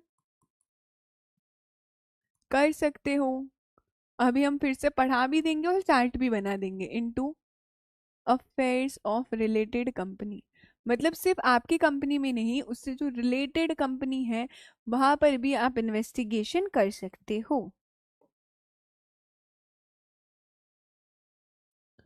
तो ये सेक्शन बोलता है दो बातें, आप इन्वेस्टिगेट कर सकते हो into the affairs of a company. कहाँ इन्वेस्टिगेट कर सकते हो यहाँ पर आप? पहला इन्वेस्टिगेट कर सकते हो आप into the affairs of a body corporate which, जो क्या है विच, फिर से तीन केसेस हमने यहाँ पर देखे थे, विच इज और हैज एट एनी टाइम, या तो वो अभी है या फिर किसी भी टाइम पर आपकी कंपनी की सब्सिडरी थी, सब्सिडरी थी, सब्सिडरी या फिर होल्डिंग कंपनी, या फिर आपकी होल्डिंग कंपनी की ही एक और subsidiary, that is subsidiary of holding company थी। ओके दीदी, ये पॉइंट क्लियर हो गया है हमें। ओके, दूसरा केस में हमने देखा ऐसी कंपनी जिस कंपनी की, ये एनी कंपनी जिसे कौन मैनेज कर रहा है, विच इज और हैज एट एनी टाइम, किसी टाइम पर कौन मैनेज कर रहा था, इज मैनेज्ड बाय, हमारी कंपनी के एमडी या मैनेजर मैनेज कर रहे हैं, has at any time is been managed by managing director और मैनेजर। ठीक है, वो मैनेज कर रहे हैं या फिर और ये मैनेजिंग डायरेक्टर और मैनेजर इज ऑल्सो एमडी और मैनेजर इन दैट कंपनी। हमारी कंपनी के जो मैनेजिंग डायरेक्टर है या फिर मैनेजर है वो ही इस कंपनी के मैनेजिंग डायरेक्टर या मैनेजर है। दूसरा केस, हमारी कंपनी के जो मैनेजिंग डायरेक्टर और मैनेजर है वो इस कंपनी को मैनेज कर रहे हैं, तो ये जो कंपनी है उसकी भी इन्वेस्टिगेशन होगी ही होगी यहाँ पर। क्लियर हो गया है? अच्छा, थर्ड पॉइंट देख लेते हैं। कोई दूसरी कंपनी जो कैसे काम करने वाली, एनी कंपनी विच एक्ट्स कैसे काम करने वाली है, according to the directions and instructions of board of directors of our company. ये जो हमारी कंपनी है जिसमें इन्वेस्टिगेशन चल रही है उसी के बोर्ड ऑफ डायरेक्टर्स के इशारों पर ये वाली कंपनी काम करने वाली है, तो उस कंपनी का भी इन्वेस्टिगेशन होगा। लास्टली आप इन्वेस्टिगेशन कर सकते हो किसी भी पर्सन का, इन्वेस्टिगेट कर सकते हो किसी भी पर्सन को, एनी पर्सन हु इज और एट एनी रेलिवेंट टाइम, या तो वो है या किसी भी रेलिवेंट टाइम पर कंपनी का मैनेजिंग डायरेक्टर और मैनेजर था या फिर एम्प्लॉय था, उसका भी आप क्या कर सकते हो, इन्वेस्टिगेशन कर सकते हो। रीड इट आउट एंड बताओ जरा, अभी मस्त हो गया?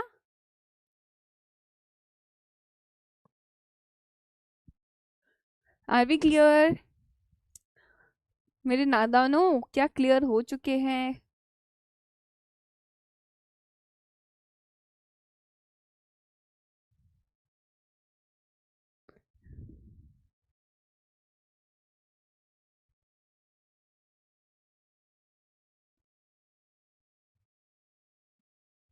चलो, अभी छप गया दिमाग में। Great great. चलो गाइस, बेटा यहाँ पर सिर्फ इतना सा बोला है, सिर्फ कंपनीज का ही इन्वेस्टिगेशन नहीं है, आप किसी पर्सन से भी इन्वेस्टिगेशन कर सकते हो जो आपकी कंपनी का मैनेजिंग डायरेक्टर या मैनेजर है। आप कंपनी का तो कर ही सकते हो लेकिन साथ ही साथ उस पर्सन का भी कर सकते हो जो आपकी कंपनी का मैनेजिंग डायरेक्टर है, मैनेजर है या फिर एम्प्लॉय है।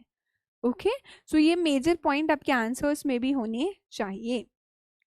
So finally, we have covered the 4 sections of investigation, that is section 210, 213, 216 and 219. 210 क्या, investigation into the affairs of a company. 213 क्या बोलता था, investigation into the affairs of a company, but application करते थे यहाँ पर members या other members. 216 में investigation into the ownership of a company. 219 बोलता है investigation कर रहे into the affairs of related companies. पूरा सेक्शन 219 का चार्ट बनवा दिया गया है।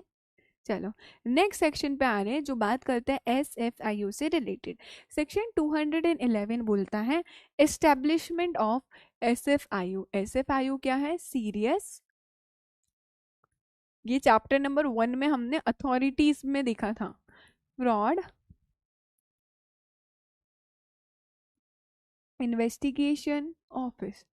क्या है इसका full form, serious fraud investigation office, जिसे हम लोग शॉर्ट में बोल सकते हैं SFIO, right. So central government एक नोटिफिकेशन से स्टैब्लिश कर सकते हैं एक ऑफिस जिसे हम बोलते हैं सीरियस फ्रॉड इन्वेस्टिगेशन ऑफिस। इस ऑफिस का काम क्या है, जो भी फ्रॉड से रिलेटेड टू द कंपनी उसमें इन्वेस्टिगेशन करता है हमारा serious fraud investigation office. So here the central government shall by notification establish कर सकते हैं एक ऑफिस को, सीरियस फ्रॉड इन्वेस्टिगेशन ऑफिस, और नाम से ही पता चल रहा है ये इन्वेस्टिगेट करते हैं फ्रॉड्स को which is related to a company. जो भी फ्रॉड कंपनी से रिलेटेड है उन्हें यहाँ पर इन्वेस्टिगेट किया जाता है। सीरियस फ्रॉड इन्वेस्टिगेशन ऑफिस एक मल्टी डिसिप्लिनरी ऑर्गेनाइजेशन है जिसमें अलग अलग एक्सपर्ट्स होते हैं, अलग अलग जगह के एक्सपर्ट होते हैं, अलग अलग चीज़ों में एक्सपर्ट लोग बैठे रहते हैं हमारे सीरियस फ्रॉड इन्वेस्टिगेशन ऑफिस वाले। सो ये एक मल्टी डिसिप्लिनरी ऑर्गेनाइजेशन है मिनिस्ट्री ऑफ कॉरपोरेट अफेयर्स में। SFIU में एक डायरेक्टर रहते हैं plus such number of expert रहते हैं जो अलग अलग फील्ड में अपनी एबिलिटी, इंटीग्रिटी और एक्सपीरियंस बताते हैं। जैसे कि information technology, capital market, forensic auditing, taxation, corporate affairs, banking, ऐसे अलग अलग फील्ड के एक्सपर्ट वाले लोग यहाँ पर ही रहते हैं। कहाँ पर? हमारी एसएफआईओ में। अच्छा, एसएफआईओ का जो डायरेक्टर रहेगा ये एक ऑफिसर होता है, बट इसकी rank should not be below the rank to secretary to a government of India. Government of India का जो सेक्रेटरी है उससे बिलो इसकी रैंक नहीं होनी चाहिए। सो बेसिकली बोला गया है डायरेक्टर जो एसएफआईओ का है, it should be an officer who is not below the rank of joint secretary of India. उन्हें नॉलेज होना चाहिए, एक्सपीरियंस होना चाहिए कॉरपोरेट अफेयर्स में। वाई कॉरपोरेट अफेयर्स में नॉलेज होना चाहिए? क्योंकि हम कौन से फ्रॉड को इन्वेस्टिगेशन करने वाले हैं? Related to a company. Okay, central government appoint कर सकता है ऑफिसर्स को यहाँ पर एफिशिएंट डिस्चार्ज के लिए अपने फंक्शंस को। टर्म्स एंड कंडीशंस जो सर्विसेज है डायरेक्टर्स की, एक्सपर्ट की, बाकी ऑफिसर्स की, जो भी टर्म्स एंड कंडीशंस रहेगी वो वही रहने वाली है जो कि एसएफआईओ बताता है। Joint secretary is a position of government of India, Gaurav. So एक पोजीशन की बात करी गई है, ठीक है। So that is about establishment of SFIO. Purely theoretically I totally agree, इसमें से बहुत कुछ समझने जैसा, समझाने जैसा नहीं है। इट्स ऑल अबाउट एसएफआईओ कैसे एस्टेब्लिश होता है। तो 4 पॉइंट्स दिमाग में रखना। सेंट्रल गवर्नमेंट एस्टेब्लिश करता है, इनका काम क्या होता है? इन्वेस्टिगेट करना fraud related to a company.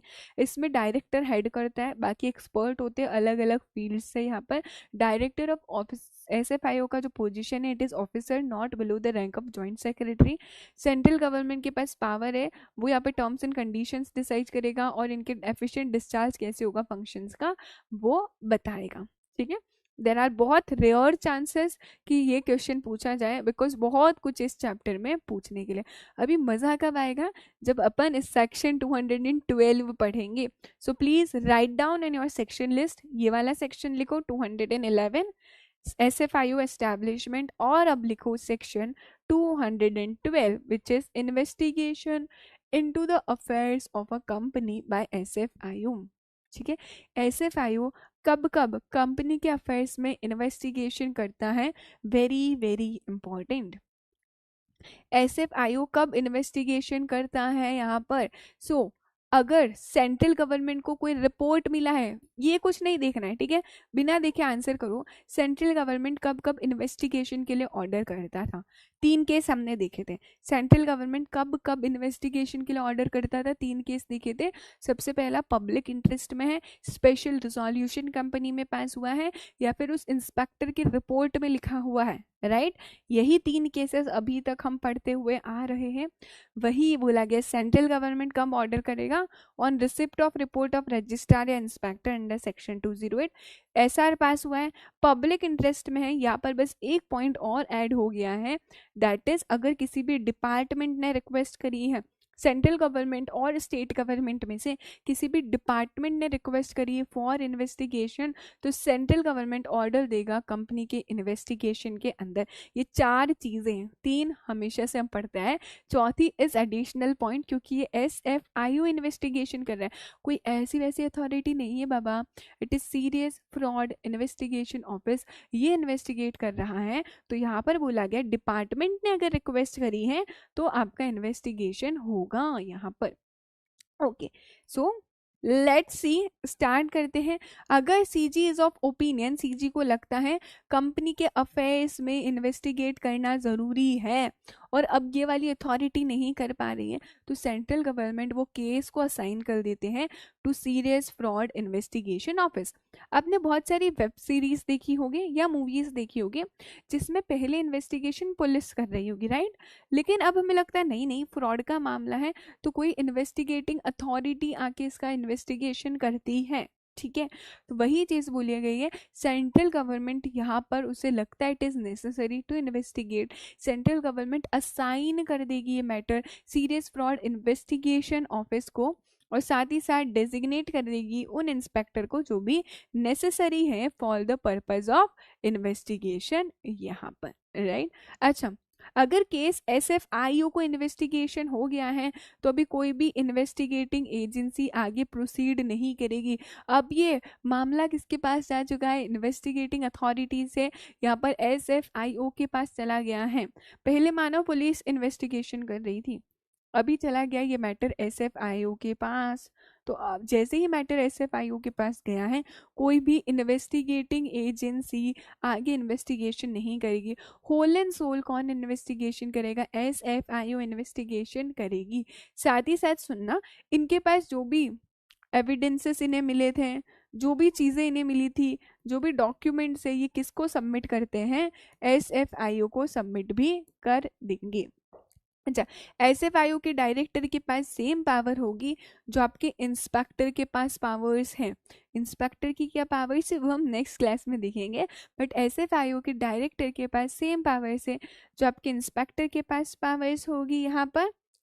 ठीक है, साथ ही साथ एम्प्लॉयज़ को बोला गया आप रिस्पॉन्सिबल हो, आपको सारी इन्फॉर्मेशन देना है, एक्सप्लेनेशन देना है, असिस्टेंस देना है उस इन्वेस्टिगेटिंग ऑफिसर को। तो इसको थोड़ा फैंसी नाम रखा हुआ है। SFIO में जो इन्वेस्टिगेशन करता है हमने उसे क्या बोला गया? Investigating officer. इस इन्वेस्टिगेटिंग ऑफिसर को once this investigating officer starts investigating, it is the duty of the company and its officer कि उन्हें सारी इन्फॉर्मेशन देंगे, एक्सप्लेनेशन देंगे and they will render all the assistance that is required. ठीक है, क्या ये क्लियर है हमें? क्या ये तीनों पॉइंट्स क्लियर है? मनीष बेटा ध्यान से सुनोगे तो समझ आएगा आपको कि क्या हो रहा है, राइट? क्या ये सेक्शन 212 के तीनों स्लाइड्स, तीनों पॉइंट्स क्लियर हैं हमें? If you have any doubt in any of the point then मुझे बताओ। ठीक है, एकदम क्रिस्टल क्लियर है सारे बच्चे को? समझ आ रहा है जहाँ तक दिमाग में जा रहा है? अच्छा, अभी तक जो हमने पढ़ा वो दिमाग में चला गया? अच्छा, बहुत इजी सा पॉइंट है बच्चा लोग, लिसन टू मी। सेक्शन 212 क्या बोलता है? Investigation into the affairs of a company by SFIO। ये जो सीरियस फ्रॉड इन्वेस्टिगेटिंग ऑफिस है, ये कब कब इन्वेस्टिगेशन कर सकता है? इन 4 केसेस में इन्वेस्टिगेशन कर सकता है यहाँ पर, राइट? 3 केसेस सेम है। एक आ जाता है अगर डिपार्टमेंट ने रिक्वेस्ट करी थी ऑफ सेंट्रल गवर्नमेंट या स्टेट गवर्नमेंट, वो यहाँ पर इन्वेस्टिगेशन कर सकता है। अभी सेंट्रल गवर्नमेंट को ऐसा लगता है, सेंट्रल गवर्नमेंट को ऐसा लगता है कि भैया इन्वेस्टिगेशन किसको करनी चाहिए? फर्स्ट पॉइंट बोलता है सेंट्रल गवर्नमेंट को ऐसा लगता है दैट इन्वेस्टिगेशन करनी चाहिए सीरियस फ्रॉड इन्वेस्टिगेशन ऑफिस को। तो सेंट्रल गवर्नमेंट ये मैटर असाइन कर देगा SFIO को कि भैया अब ये मैटर आप संभालो। SFIO को ये मैटर असाइन कर दिया जाएगा। सेंट्रल गवर्नमेंट चाहे तो इंस्पेक्टर को भी अपॉइंट कर सकता है for the purpose of investigation. Are we very clear on first point? Okay, second point बोलता है अगर कोई केस SFIO का असाइन हो गया है कि अभी आपको ये केस संभालना है, देन कोई भी दूसरी एजेंसी वो इन्वेस्टिगेशन नहीं कर सकती। अब ये मैटर किसके पास चला गया? SFIO के पास मैटर चला गया, देन कोई भी अथॉरिटी उधर इन्वेस्टिगेशन नहीं कर सकती है। थर्ड बोलता है SFIO का जो डायरेक्टर है उसके पास भी सारी पावर्स होगी जो एक इंस्पेक्टर के पास पावर्स होती है। जैसे ही वो पर्सन इन्वेस्टिगेशन करेगा, ये कंपनी की ड्यूटी उसे सारी इन्फॉर्मेशन देगी, एक्सप्लेनेशन देगी और सारा कुछ हेल्प करने वाली है। SFIO में जो पर्सन इन्वेस्टिगेशन करता है उस पर्सन को आप क्या बोलोगे? उसे हम इन्वेस्टिगेटिंग ऑफिसर बोलेंगे। अभी मुझे बताओ, दिमाग में चला गया जो भी डाउट्स थे आपको? Ma'am you are the best company law teacher, thank you so much Mukta. पूरा सेक्शन 212 का ये दोनों स्लाइड्स दिमाग में गई। सी गाइस, बहुत ज़रूरी हो जाता है कि आपका कंसंट्रेशन यहाँ पर ही रहे। And if at all you have any doubt in any of the point, अगर आप चाहते हो कि मैम इस पॉइंट में डाउट आप फिर से समझा दो, ठीक है, अगर आप ऐसा कुछ चाहते हो या हाँ ये थोड़ा कम समझ आ गया है, देन डेफिनेटली आप मुझसे पूछ सकते हो, बोल सकते हो मैम ये वाले पॉइंट को वापस से बता दो। बट बच्चा लोग, there is a way to ask, right? है ना? अगर आप आपके एजुकेटर से, अपनी फैकल्टी से बात करो, then there is a way to ask कि हमें कैसे पूछना है। मैम ये वाला रिपीट कर दीजिए, ठीक है? सो ये तो अपने अंदर होना चाहिए कि कैसे बात करते हैं and how to convey as a company secretary. It is very important for you because I always say आप ऐसे पर्सन होने वाले हो who is going to communicate with everyone. आप अपने बड़े बड़े जो बोर्ड ऑफ डायरेक्टर्स है उनसे बात करने वाले हो, managing director, CEO, CFO level के लोगों से बात करने वाले हो. मोर ओवर आप रेगुलेटरी अथॉरिटीज से मिलने वाले हो, जैसे कि आरओसी हो गया, आरडी हो गया, एनसीएलटी हो गया, लिस्टेड कंपनी तो सेबी और स्टॉक एक्सचेंजेस हो गए. Then you will be that person who is going to communicate. तो आपका कम्युनिकेशन लेवल अच्छा होना चाहिए. You should know how to communicate your points to anyone, right. तो थोड़ा उस चीज़ पे वर्क ऑन करना, right. It's not only about the language, whether to speak in English or Hindi or any other language. ठीक है, language इतना matter नहीं करती है, but what matters is how you are conveying your words to any other person. Okay, so let's resume जो हम पढ़ रहे थे. जैसे कि मैंने आपको बताया है, यहाँ पर अभी इन्वेस्टिगेशन चालू हो चुका है. इन्वेस्टिगेशन कौन कर रहा है? इन्वेस्टिगेशन चालू हो चुका है by serious fraud investigation office. यहाँ पर सीरियस फ्रॉड इन्वेस्टिगेटिंग ऑफिस ने यहाँ पर इन्वेस्टिगेशन चालू कर दिया है. जो भी ऑफेंसेस करे हैं कंपनी ने. अभी क्यों आया था SFIO? क्योंकि हमें पता है हमारी कंपनी में फ्रॉड हो रहा है. SFIO क्यों आया? क्योंकि कंपनी में फ्रॉड हो रहा है और इस फ्रॉड को इन्वेस्टिगेशन करने आया है आपका SFIO. फ्रॉड के जो भी ऑफेंसेस होते हैं कौन से सेक्शन के अंदर होंगे? सेक्शन 447. जो भी ऑफेंसेस होते हैं अंडर सेक्शन 447, ये ऑफेंसेस होते हैं कॉग्निजेबल. कॉग्निजेबल जब मैं बोलती हूँ इट मीन्स नॉन बिलीबल.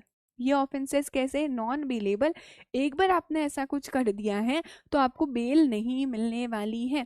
जो भी ऑफेंसेस फ्रॉड के अंडर हुए अंडर सेक्शन 447, कंपनीज एक्ट बोलता है ये ऑफेंसेस कॉग्निजेबल है, विच मीन्स नॉन बिलेबल है. किसी भी पर्सन को जिस पे अक्यूज्ड है, जिस पर इल्ज़ाम लगाया हुआ है, जो हमें लगता है इसने फ्रॉड किया है, जो भी पर्सन अक्यूज्ड है उसे बेल पर रिलीज नहीं किया जाएगा. ठीक है, यहाँ पर इस पर्सन को बेल पर रिलीज नहीं किया जाता है, ना ही उसकी बॉन्ड पर रिलीज किया जाता है. बट यहाँ पर एक एक्सेप्शन है. अनलेस जो पब्लिक प्रोसिक्यूटर है, पब्लिक प्रोसिक्यूटर को नॉर्मल टर्म्स में इट इज़ अ लॉयर. ठीक है, लेकिन इसे हम क्या बोलते हैं? आप बोल सकते हो सरकारी वकील है. ये जो पब्लिक प्रोसिक्यूटर है इसको एक अपॉर्चुनिटी दी जाएगी. आप एप्लीकेशन को अपोज करोगे. अगर पब्लिक प्रोसिक्यूटर ने एप्लीकेशन को अपोज किया है, राइट, और उस पर्सन के रिप्लाई से वो सेटिस्फाइड है यहाँ पर दैट ये पर्सन गिल्टी नहीं है और बेल पर ये कोई भी ऑफेंस कमिट नहीं करेगा, इन दैट केस उस पर्सन को आप रिलीज कर सकते हो बेल पे. Also there is an exception. ऐसा पर्सन जो बीमार है, वो सिक है, उसे बेल पर रिलीज कर सकते हो. कोई वुमेन है उसे भी बेल पर रिलीज कर सकते हो. या ऐसा पर्सन जिसकी एज अंडर 16 ईयर्स है उसे भी बेल पर रिलीज कर सकती हूँ. तो जनरली हमने देखा सेक्शन 447 के अंदर जो भी ऑफेंसेस होते हैं they are cognizable, they are non bailable.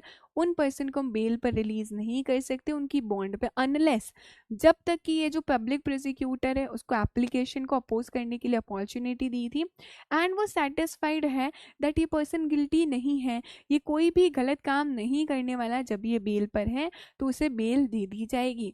Also exception क्या है? अगर कोई वुमेन है, अगर कोई सिक पर्सन है या ऐसा पर्सन है who is under the age of 16 years, उसे भी बेल मिल जाएगी. क्या ये क्लियर है हमें? अच्छा, यहाँ पर स्पेशल कोर्ट कॉग्निजेंस ले सकता है. किस चीज़ का कॉग्निजेंस ले सकता है? अगर कंप्लेन राइटिंग में करी है, SFIO के डायरेक्टर ने या सेंट्रल गवर्नमेंट के ऑफिसर ने राइटिंग में एप्लीकेशन दे दी है, तो स्पेशल कोर्ट कॉग्निजेंस ले सकता है और बोल सकता है उस पर्सन को रिलीज कर दो. अच्छा, ये आते हैं हमारे कुछ इंपॉर्टेंट पॉइंट्स. तो क्या बोलता है? SFIO के ऑफिसर को अगर लगता है इस पर्सन के पास मटेरियल इंफॉर्मेशन है तो उस पर्सन को क्या करेगा? अरेस्ट कर देगा. फॉर एग्जाम्पल समझो ये इन्वेस्टिगेटिंग ऑफिसर है. इन्वेस्टिगेटिंग ऑफिसर किसका है? SFIO का इन्वेस्टिगेटिंग ऑफिसर है. अभी हमने देखा ये इन्वेस्टिगेशन कर रहा है हमारी कंपनी में. इसे लगता है इसे लगता है कि ये जो पर्सन है इसके पास मटेरियल इन्फॉर्मेशन है, he is in the possession of material information, this officer of SFIO में अरेस्ट दिस पर्सन, उस पर्सन को अरेस्ट कर सकते हो, लेकिन अरेस्ट करने से पहले उसे ग्राउंड ऑफ अरेस्ट बता देना, क्यों अरेस्ट किया जा रहा है, रीजंस ऑफ अरेस्ट बता देना। जैसे ही आपने उस पर्सन को अरेस्ट किया है, उसकी कॉपी जो है, ऑर्डर की कॉपी आपको फॉरवर्ड कर देनी है एसएफआईओ को। अभी हमने क्या कर दिया, अभी हमने अरेस्ट तो कर ही दिया है, you can forward this order copy to the serious fraud investigation office. आप क्या कर सकते हो, उसे फॉरवर्ड कर दो, उन्हें बता दो हमने इस पर्सन को अरेस्ट कर दिया। अभी एक चीज़ आपने ज़रूर पढ़ी होगी, जो भी पर्सन अरेस्ट होता है उसको 24 आवर्स के अंदर अंदर आपको मजिस्ट्रेट के पास ले जाना है या स्पेशल कोर्ट के पास ले जाना है। मेक श्योर ये जो 24 आवर्स है वहाँ पर क्या टाइम इंक्लूड नहीं होगा, जो जर्नी का टाइम था प्लेस ऑफ अरेस्ट से स्पेशल कोर्ट तक, उसे हम लोग इंक्लूड नहीं करने वाले। जैसे ही इन्वेस्टिगेशन हो गया है आपका, serious fraud investigating office submit करेगा रिपोर्ट सेंट्रल गवर्नमेंट को। वी नो इन्वेस्टिगेशन कौन कर रहा था, यहाँ पर इन्वेस्टिगेशन कर रहा था एसएफआईओ। एसएफआईओ ने इन्वेस्टिगेशन खत्म कर दिया है, उसकी रिपोर्ट सबमिट करेगा वो सेंट्रल गवर्नमेंट को। सेंट्रल गवर्नमेंट के पास आई रिपोर्ट, सेंट्रल गवर्नमेंट रिपोर्ट देगा and on receipt of the report central government को ये लगता है कि हाँ जी एसएफआईओ ने सही बोला, इन्वेस्टिगेशन है, तो अब प्रोसिक्यूशन स्टार्ट हो जाएगी, केस स्टार्ट हो जाएगा कंपनी के अगेंस्ट एंड उसके ऑफिसर के अगेंस्ट। यहाँ पर अगर आपकी रिपोर्ट में लिखा हुआ है that fraud has taken place, company में फ्रॉड हुआ है, किसी ने अनड्यू एडवांटेज उठाया है, गलत एडवांटेज उठाया है, गलत बेनिफिट उठाया है, किसी ने कैश ले लिया है, ज़्यादा असेट ले लिया है, वो एडवांटेज उठाया है, तो वो भी आपको फिर से रिटर्न बैक करना होगा। एक बार ये सारे पॉइंट्स पढ़ो एंड ये वाला point as it is not in module हम इसे डिलीट कर देते हैं, राइट। सो आपको ज़्यादा परेशान नहीं होना है, इसे रीड कर दो।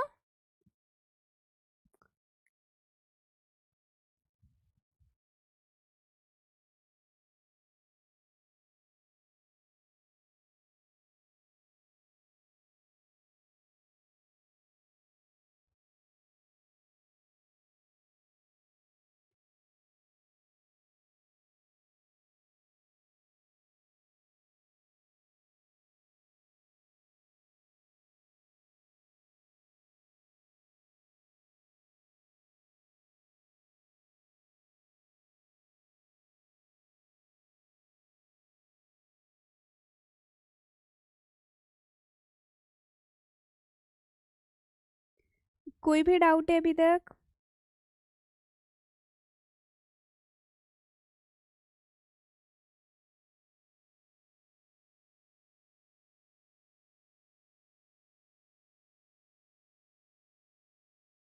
चलो जी, इज इट डन, रीड हो गया हमारा ये वाला पॉइंट।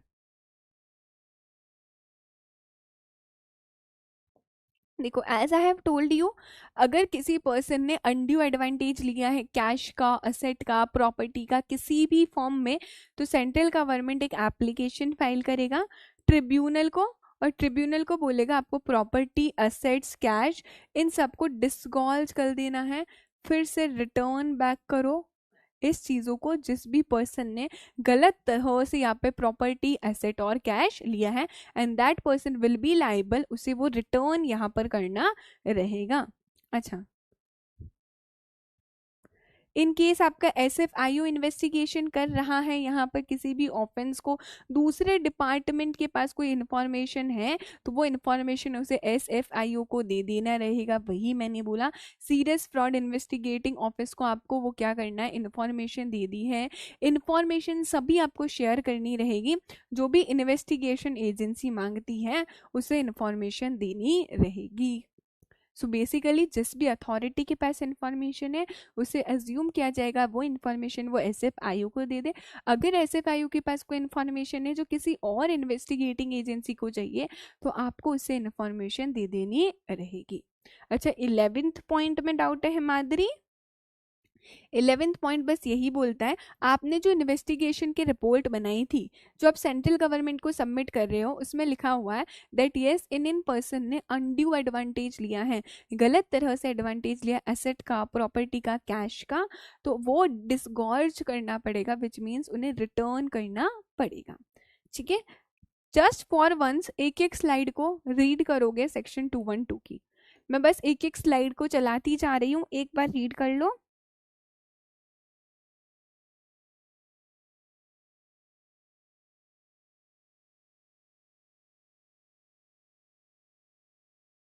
ठीक है,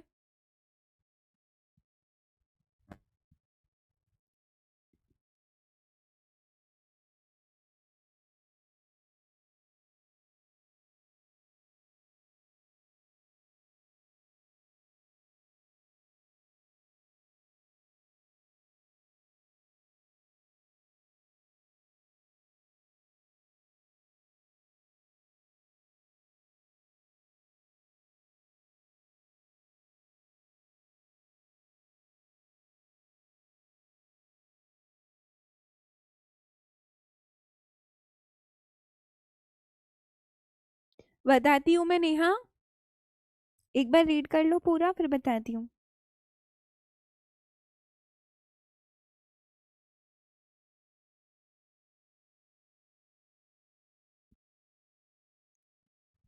देखो, ये पार्ट क्या बोलता है, कोई भी ऑफेंस किया आपने सेक्शन 447 के अंदर, इट सिंपली से इसकी फ्रॉड हुआ है। अगर कंपनी में कोई फ्रॉड हुआ है, जिस पर्सन पे इल्जाम लगा इसने फ्रॉड किया है, उस पर्सन को अरेस्ट कर दिया जाता है। और वो ऑफेंस कैसा होता है, कॉग्निजेबल ऑफेंस होता है, जिसे हम बोलते हैं नॉन बेलेबल होता है। उस पर्सन को अरेस्ट तो कर दिया, पर उस पर्सन को बेल नहीं मिलती है, ना ही उसे बेल मिलती है, रिलीज किया जाता है बेल पे, ना ही अपनी बॉन्ड पे रिलीज किया जाता है। लेकिन लेकिन लेकिन अगर पब्लिक प्रोसिक्यूटर जो लॉयर है, उन्होंने उसकी एप्लीकेशन को अपोज किया है, सामने वाले पर्सन के पास मौका था, उसने अपने पॉइंट बोले हैं, एंड पब्लिक प्रोसिक्यूटर को लगता है ये पर्सन गिल्टी नहीं है, राइट, और इसे रिलीज कर देना चाहिए बेल पे, तो उस पर्सन को बेल पर रिलीज कर दिया जाएगा। साथ ही साथ ऐसा कोई पर्सन है जो वुमेन है, जो सिक है, या उसकी एज 16 ईयर्स के अंडर है, तो उसी पर्सन को भी रिलीज कर देंगे ऑन बेल। ठीक है, पढ़ो अभी नेक्स्ट।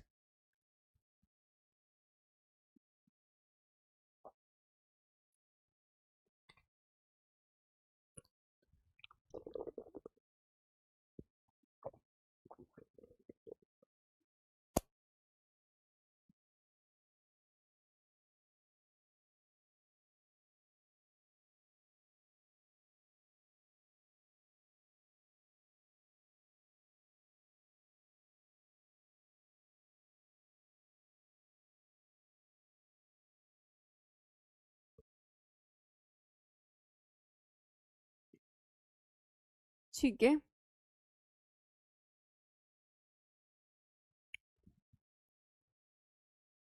यहाँ पर है ना अदर डिपार्टमेंट में ध्यान रखना, सब लोग आ जाएंगे, यानी कि स्टेट गवर्नमेंट का कोई डिपार्टमेंट है,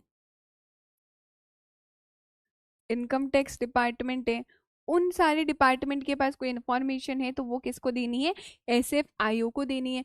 एसएफआईओ के पास भी कोई इन्फॉर्मेशन है तो उसे भी प्रोवाइड करानी इन्वेस्टिगेटिंग एजेंसी को, स्टेट गवर्नमेंट के डिपार्टमेंट को, या फिर इनकम टैक्स ऑफिसर को। So basically it simply says, अगर किसी और अथॉरिटी के पास इंफॉर्मेशन है तो एसएफआईओ को देनी है, एसएफआईओ के पास इंफॉर्मेशन है तो बाकी इन्वेस्टिगेटिंग एजेंसी को देनी है, आपको स्टेट गवर्नमेंट के डिपार्टमेंट को देनी है, इनकम टैक्स अथॉरिटी को देनी है, जो भी सारे डिपार्टमेंट्स है जिन्हें इन्फॉर्मेशन रिक्वायर्ड है उन्हें देनी रहेगी, राइट। विच स्लाइड आयुषी, विच मुंबई, बेटा स्लाइड नंबर बता। राज, वो इसमें हमें स्पेसिफाई नहीं करना है बेटा। नॉन बेलेबल मतलब होता है चांदनी आपको बेल नहीं मिलेगी, ठीक है। नॉन बेलेबल मतलब you will not be released on bail, आपको बेल पर रिलीज नहीं करा जाएगा, ठीक है। आपको जीआईजीएल के अंदर आपने पढ़ा होगा offences, bailable, non bailable, cognizable, non cognizable, ठीक है। एक बार पूरा रिवाइज करवाऊं क्या। सेक्शन 212 रिवाइज करे पूरा।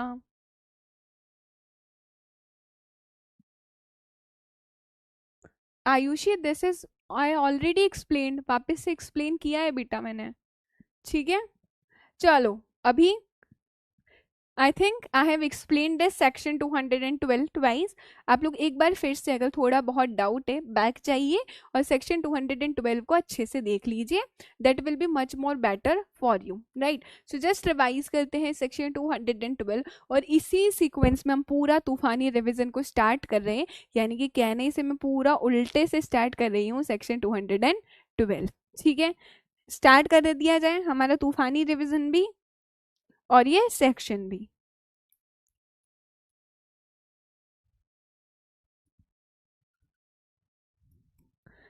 बाकी जो सेक्शन है वो नेक्स्ट क्लास में होंगे। The chapter is not over yet, chapter खत्म नहीं हुआ है। सो स्टार्ट करते हैं सेक्शन नंबर 212 से। Section 212 simply says investigation into the affairs of SFIO. SFIO कब इन्वेस्टिगेशन करने वाला है? कंपनी के अफेयर्स में। सो सेंट्रल गवर्नमेंट इन्वेस्टिगेशन का ऑर्डर दे देगा, पब्लिक इंटरेस्ट में है, स्पेशल रिजोल्यूशन पास किया है, इंस्पेक्टर की रिपोर्ट आई है या फिर डिपार्टमेंट ने रिक्वेस्ट किया है सेंट्रल गवर्नमेंट और स्टेट गवर्नमेंट के। So the order will be passed, SFIO क्या करने वाला है? यहाँ पर इन्वेस्टिगेशन करने वाला है। अच्छा, सीरियस फ्रॉड इन्वेस्टिगेशन ऑफिस, एक बार यहाँ पर इन्होंने इन्वेस्टिगेशन स्टार्ट कर दी तो कोई और इन्वेस्टिगेटिंग एजेंसी यहाँ पर इन्वेस्टिगेशन नहीं कर सकती।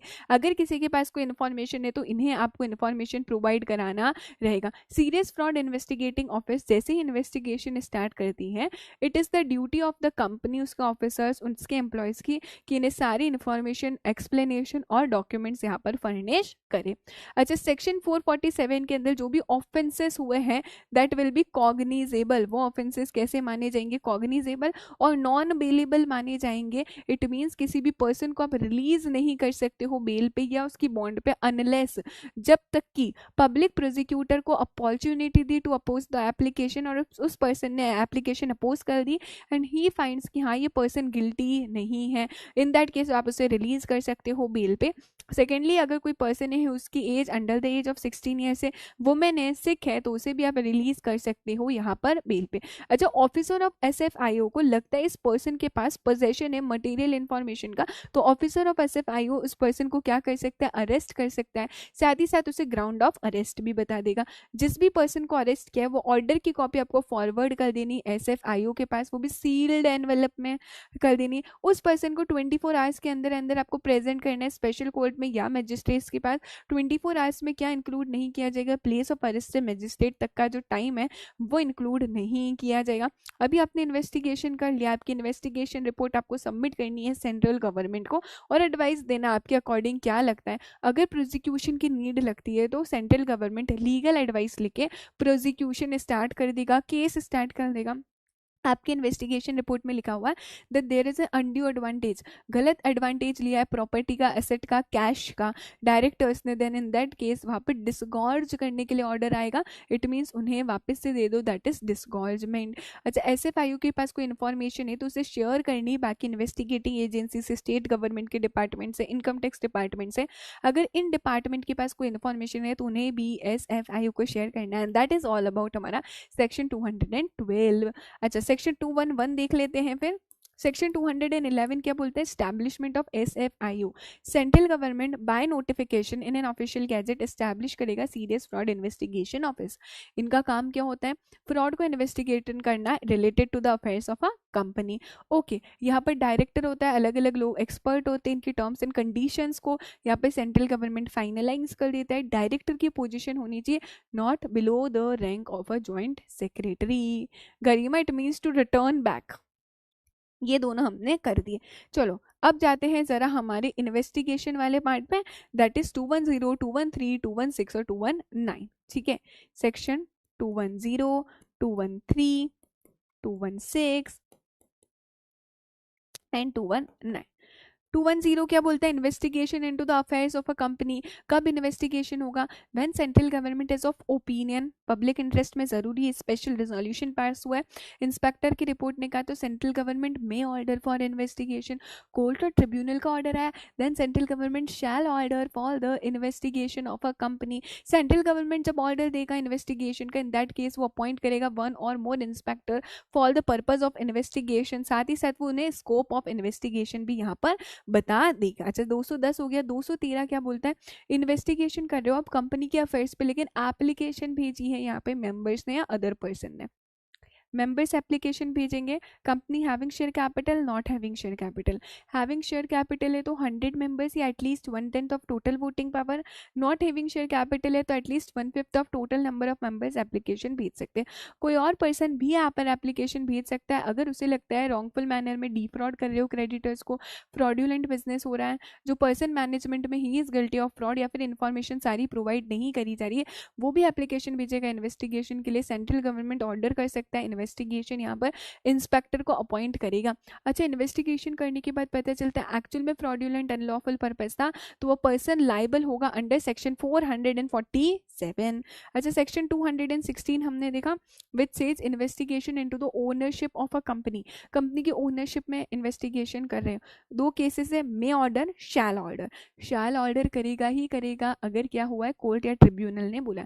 मे ऑर्डर कब आएगा, इफ यू वांट टू सी कि कौन फाइनेंशियली इंटरेस्टेड है कंपनी के सक्सेस या फेलियर में, बेनिफिशियल इंटरेस्ट किसका है यहाँ पर, सिग्निफिकेंट बेनिफिशियल ओनर कौन है यहाँ पर, एंड थर्ड आपको देखना है कि कंपनी की पॉलिसी को कौन मैक्सिमाइज करता है, कौन इन्फ्लुएंस करता है, देन इन दैट केस भी यहाँ पर वो पर्सन को हम क्या कर सकते हैं, उसका इन्वेस्टिगेशन करा सकते हैं, देख सकते हैं ownership of a company. Central government appoint कर सकता है वन और मोर इंस्पेक्टर को यहाँ पर। 219 पढ़ा हमने, investigation into the affairs of related companies, inspector को अगर अपॉइंट किया अंडर सेक्शन 210, 212 या फिर 216, तो वो पर्सन क्या कर सकता है यहाँ पर, इन्वेस्टिगेशन कर सकता है उस कंपनी में भी, और उसकी कोई होल्डिंग कंपनी में, सब्सिडरी कंपनी में, होल्डिंग की कोई सब्सिडरी उसमें भी वो इन्वेस्टिगेशन कर सकता है, ऐसी कोई कंपनी में जहाँ पर हमारी कंपनी का मैनेजिंग डायरेक्टर या मैनेजर उसे मैनेज कर रहा है, या हमारी कंपनी का एमडी और मैनेजर उधर उस कंपनी में यहाँ पर एमडी और मैनेजर है। ठीक है, थर्ड हम लोगों ने देखा आप किसी और कंपनी में इन्वेस्टिगेशन कर सकते हो जो कैसे काम करती है, which works according to the instruction and directors of the board of directors, board of directors के इंस्ट्रक्शंस और डायरेक्शंस पे काम कर रही है। आप इन्वेस्टिगेशन कर सकते हो किसी भी पर्सन का यहाँ पर जो हमारी कंपनी का एमडी, मैनेजर या एम्प्लॉय है, आपको लगता है तो आप उसका भी इन्वेस्टिगेशन यहाँ पर कर सकते हो। ये हम लोगों ने चार्ट के थ्रू देख लिया था। चलो अभी देखते हैं जरा सेक्शन 206 से सेक्शन 209 तक। फाइनली सेक्शन 206 में हमने क्या देखा, power to call for information. ROC के पास पावर है इन्फॉर्मेशन बुला सकता है। कब, if ROC is of opinion, ROC को लगता है that further information is necessary यहाँ पर, तो ROC will send a return notice to the company. Company को नोटिस मिलता है, then it is the duty of the company, उसे क्या करना है, सारी फर्निश करना, information, explanation, books and papers यहाँ पर देने रहेंगे। ओके बल जैसे ही यहाँ पर आपकी आरओसी को सब बुक्स एंड पेपर्स मिल गए तब तक तो ठीक है, लेकिन लेकिन लेकिन कंपनी ने कोई भी इन्फॉर्मेशन फर्निश नहीं करी, इन्फॉर्मेशन दी पर इनएडिक्वेट है या फिर full and fair statement disclosure नहीं कर रहे हैं, तो आरओसी एक और रिटर्न नोटिस भेजेगा और बोलेगा अब तो हम यहाँ पर इंस्पेक्शन करने वाले हैं आपके सारे बुक्स एंड पेपर्स का, राइट। अच्छा पता चलता है फ्रॉड्यूलेंट एक्टिविटीज है, इन दैट केस आपको यहाँ पर पेनल्टी लगेगी अंडर सेक्शन 447। अच्छा नेक्स्ट हमने देखा सेक्शन 207। 207 क्या बोलता है, conduct of inspection and inquiry. Inspection and inquiry कैसे होगा, सो आरओसी और इंस्पेक्टर कॉल कर सकते हैं बुक्स ऑफ अकाउंट्स के लिए, बुक्स एंड पेपर्स के लिए, then it is the duty of every company उसको बुक्स एंड पेपर्स देने हैं, फर्निश करनी है information whichever is required, सारा असिस्टेंस देना है। आरओसी और इंस्पेक्टर के पास पावर है बुक्स एंड पेपर्स को रिटर्न करने से पहले क्या कर सकते हैं, to take copies, to make the identification marks, यार प्लेस कर सकते हैं आइडेंटिफिकेशन मार्क्स, और वो सारे इनके पास पावर से जो कि सिविल कोर्ट के पास होते हैं। कौन से पावर से, 3, सिड से याद क्या, एस से summoning and enforcing the attendance of any person and examining him और नॉट, आई से इंस्पेक्शन करना, और डी से discovery and production of the documents. ये पावर्स रहेगी हमारे आरओसी और इंस्पेक्टर के पास, राइट। सो सेक्शन 206 हो गया, सेक्शन 207 हो गया। सेक्शन 208 हमने क्या देखा था, अच्छा 207 में पेनल्टीज भी थी यहाँ पर, अगर आपने उनकी डायरेक्शंस फॉलो नहीं करी, मिनिमम 25,000 है, मैक्सिमम वन लेके, साथ ही साथ आपको आपका ऑफिस क्या करना पड़ेगा, यहाँ पर विकेट करना पड़ेगा। सेक्शन 208 हमने देखा इंस्पेक्शन रिपोर्ट। इंस्पेक्शन रिपोर्ट बोलता है आरओसी और इंस्पेक्टर ने इंस्पेक्शन करी और उन्हें लगता है और आगे इन्वेस्टिगेशन की ज़रूरत है, so they will recommend for further investigation, और वो रिपोर्ट आगे सबमिट कर देंगे सेंट्रल गवर्नमेंट को। लास्ट हम लोगों ने देखा था फिर सेक्शन 209 दैट से search and scissor. Search and scissor का ऑर्डर स्पेशल कोर्ट देगा। स्पेशल कोर्ट बोलेगा कि आप सर्च और सीजर करो आरओसी और इंस्पेक्टर को। सो आरओसी और inspector will enter the premises और सर्च करेंगे बुक्स एंड पेपर्स कहाँ है, साथ ही साथ सीज कर लेंगे। लेकिन ऐसा कब होगा यार, ऐसा तब होगा जब उन्हें लगता है that the books and papers of a company, employ, director, managing director, KMP, CS are likely to be, क्या होने वाले, likely to be damn FS, destroyed, altered, mutilated, falsified या secreted। अगर ऐसा होने वाले हैं they will search these places and seize कर मतलब जब्त कर लेना, अपनी कस्टडी में उसे ले लेंगे। अच्छा, वो उसे रिटर्न करना पड़ेगा, कितने दिनों में रिटर्न करेंगे, 180 डेज में रिटर्न करेंगे। फिर से चाहिए, they may be called again for further 180 days but with return notice. अच्छा, सर्च एंड सीजर में आप रिटर्न कर रहे हो, रिटर्न करने से पहले आप क्या क्या कर सकते हो, कॉपीज बना सकते हो, एक्सट्रैक्ट कर सकते हो, यहाँ पर आइडेंटिफिकेशन मार्क्स भी प्लेस कर सकते हो सर्च एंड सीजर के लिए। अच्छा, सर्च एंड सीजर में सेम प्रोविजंस अप्लाई होंगे जो कि आपके क्रिमिनल प्रोसीजर कोड में अप्लाई होते हैं। And that is all about हमारा section number 209। And finally this is the end of our today's lecture. अभी बताओ, मजा आई, अच्छा लगा? Okay, so past year question for all of you, जरा देखो, पढ़ो ये question and just tell me the section only, कौन सा सेक्शन है।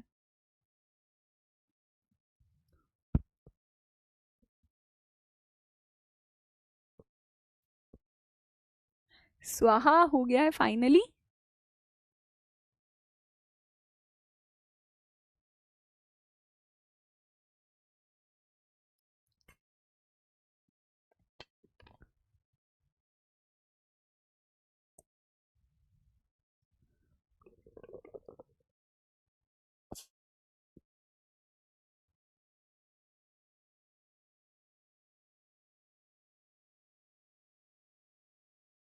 पढ़ो पढ़ो, मुझे सेक्शन बताओ।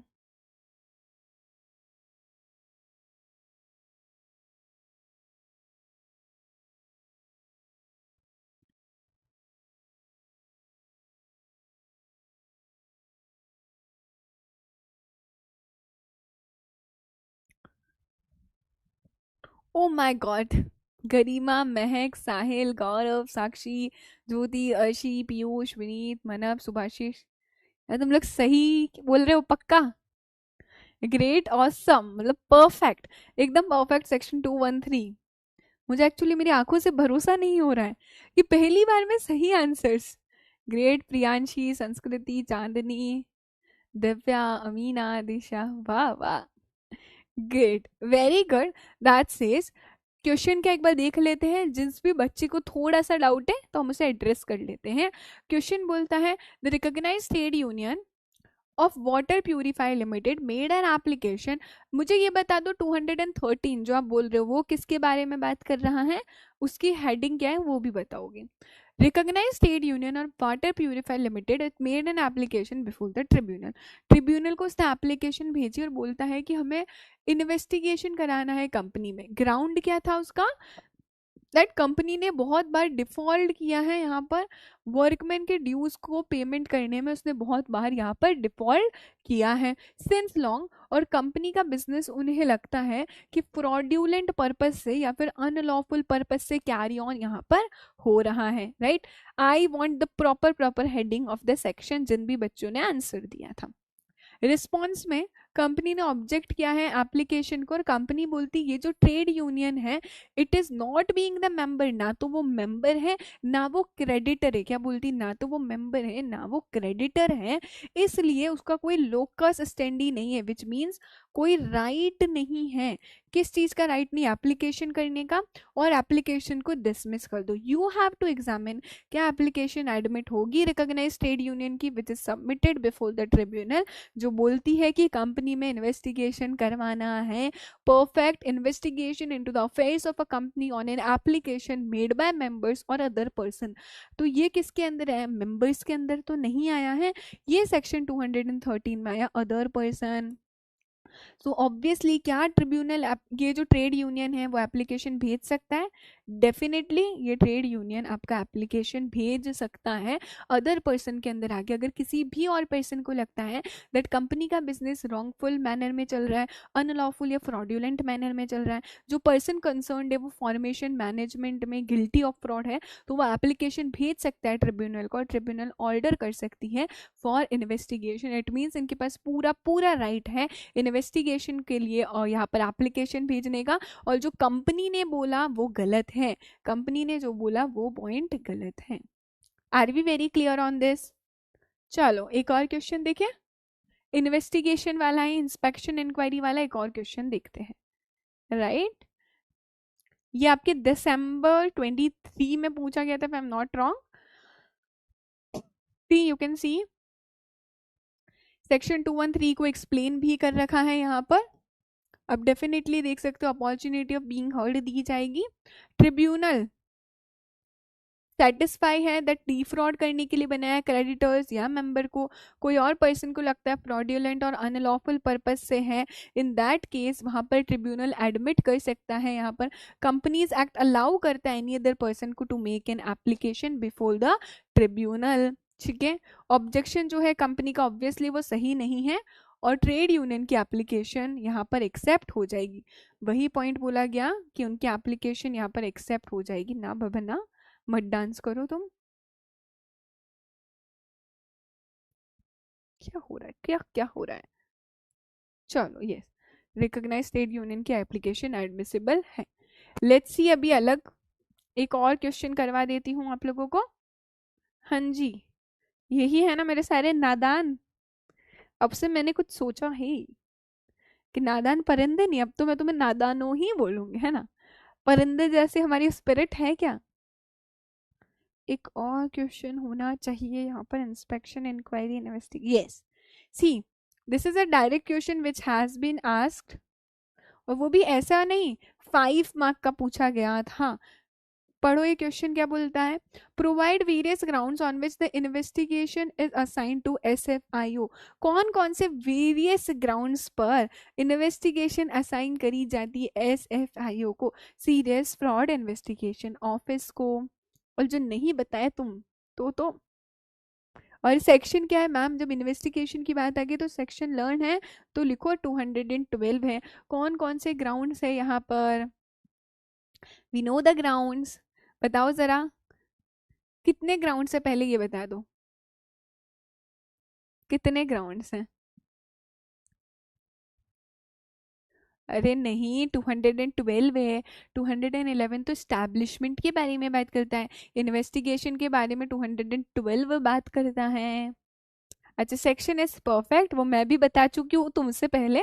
4 ग्राउंड से परफेक्ट, यस साहिल। सो यस यस 4 ग्राउंड्स है। कहने से पहला था पब्लिक इंटरेस्ट में, यस मैम। स्पेशल रिजोल्यूशन पास किया, इंस्पेक्टर की रिपोर्ट आई है अगर सेक्शन 208 के अंदर, ओके। एंड एक और क्या था? रिक्वेस्ट, रिक्वेस्ट आई है किसके? डिपार्टमेंट से, ऑफ CG और SG। Then in that case भी क्या होगा आपका? ये सभी ग्राउंड से जहां पर SFIO क्या करेगा? इन्वेस्टिगेशन करने वाला है। Perfect guys, very good, like seriously. ओहो, नहीं नहीं मत हो। चल लेट्स सी, इसका भी आंसर दिखा देते हैं आपको, सो दैट आपका कॉन्फिडेंस बूस्टअप होगा कि आपने जो आंसर दिए क्या वो सही है। सी, जो आपने बोला वही सारी बातें लिखी गई है ना यहाँ पर। क्यों नहीं चल रहा हो तुम? चल, सेक्शन 212 बात करता है investigation into the affairs of a company by SFIO। इन्हीं चारों केसेस में हमने देखा सबसे पहला अगर रिपोर्ट सबमिट करिए, आप सिंपली भी लिख सकते हो स्पेशल रिजोल्यूशन पास हुआ, पब्लिक इंटरेस्ट में है, या फिर डिपार्टमेंट ने रिक्वेस्ट करी है सेंट्रल गवर्नमेंट या स्टेट गवर्नमेंट से। परेशान मत होना इतना बड़ा पॉइंट देख के, ठीक है। ये सेम बात बोलती है वो आरओसी की रिपोर्ट वाली बात बोलती है, ठीक है। And that is it. So I hope आपको समझ आया होगा कैसे पूछा जाता है, ठीक है। समझ आया कि कैसे क्वेश्चंस पूछे जाते हैं। डेफिनेटली जब नेक्स्ट क्लास में हम देखेंगे एक दो क्वेश्चंस को और देख लेंगे, so that you guys will have a fair idea कि इस चैप्टर में से कैसे एग्जाम में क्वेश्चंस पूछे जाते हैं। The point of being told these previous year questions in the class itself is so that आपको एक आइडिया अच्छे से लग जाए कि हाँ दीदी जो हमने पढ़ा वही तो पूछा जा रहा है, कुछ अलग नहीं पूछा जा रहा है। And that is why the concept clarity is very very important.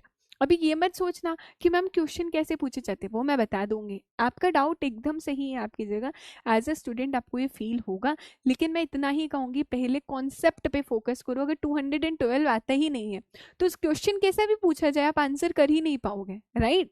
अगर सेक्शन 212 आता ही नहीं तो आंसर कैसे करोगे ना। सो अगर सेक्शंस अच्छे से आते, प्रोविजंस अच्छे से आते, you will be able to answer all of them, ठीक है। Okay done. बस इस चैप्टर में ध्यान रखना, रिवाइज करना बार बार, सेक्शन के लिस्ट को भी पढ़ना, जितनी बार पढ़ोगे रिवाइज करोगे याद रहेगा। Thank you so much Garima, it really means a lot to me. Thank you Arshi, Piyush, Sahil, Subhashish, Ayush, thank you so much guys, like seriously. And if in any case बच्चा अगर मुझसे मिस हो जाता है किसी बच्चे का नाम लेना, सो इतना ज्यादा दिल पर मत लिया करो। तुम सभी मेरे नादान परिंदे हो। बहुत सारी चैट्स आती है तो वो चैट्स आगे आगे चली जाती है, वैनिश हो जाती है, राइट। तो हो जाता है कभी कभी मिस हो जाता है, तो इतना दिल पे नहीं लेना है किसी भी चीज को, ओके कि इन्हीं बच्चों का नाम लिया जा रहा है इनका नहीं लिया जा रहा है। There is no such intention, मेरे मन में ऐसा कोई इंटेंशन नहीं है। द थिंग इज दैट कभी कभी पढ़ाते पढ़ाते बोलते बोलते कोई चैट्स ऊपर चली जाती है, किसी बच्चे का नाम मिस हो जाता है। सो टोटली ओके लो, इतना दिल पर मत लो, क्योंकि मेरे दिल में आप सभी के सभी नादान परिंदे हो, right. Okay, guys. Then thank you so much for your time. Thank you so much for listening it so patiently. पर ध्यान रहे हमारे पास टाइम कम है, आपका जून अटेम्प्ट आने वाला है आपके पास, ठीक है। नज़दीक आ रहा है जून अटेम्प्ट, जैसे जैसे दिन बढ़ते जा रहे हैं ना आपका जून अटेम्प्ट नज़दीक आता जा रहा है, ठीक है। सो मेक श्योर आपकी पढ़ाई का लेवल धीरे धीरे बढ़ना चाहिए। जैसे जैसे जून का अटेम्प्ट पास आता जा रहा है वैसे वैसे ये पढ़ाई का लेवल भी बढ़ता बढ़ता बढ़ता रहना चाहिए, ठीक है। नहीं नहीं नहीं, एक और प्यारी बात भी बताएंगे हम आपको, जल्द ही हमारा पार्ट बी भी स्टार्ट हो जाएगा, ठीक है। Okay then that is it from my side. खूब खूब अच्छे से पढ़ो, just make yourself proud, make your parents proud, make me proud. Bye bye.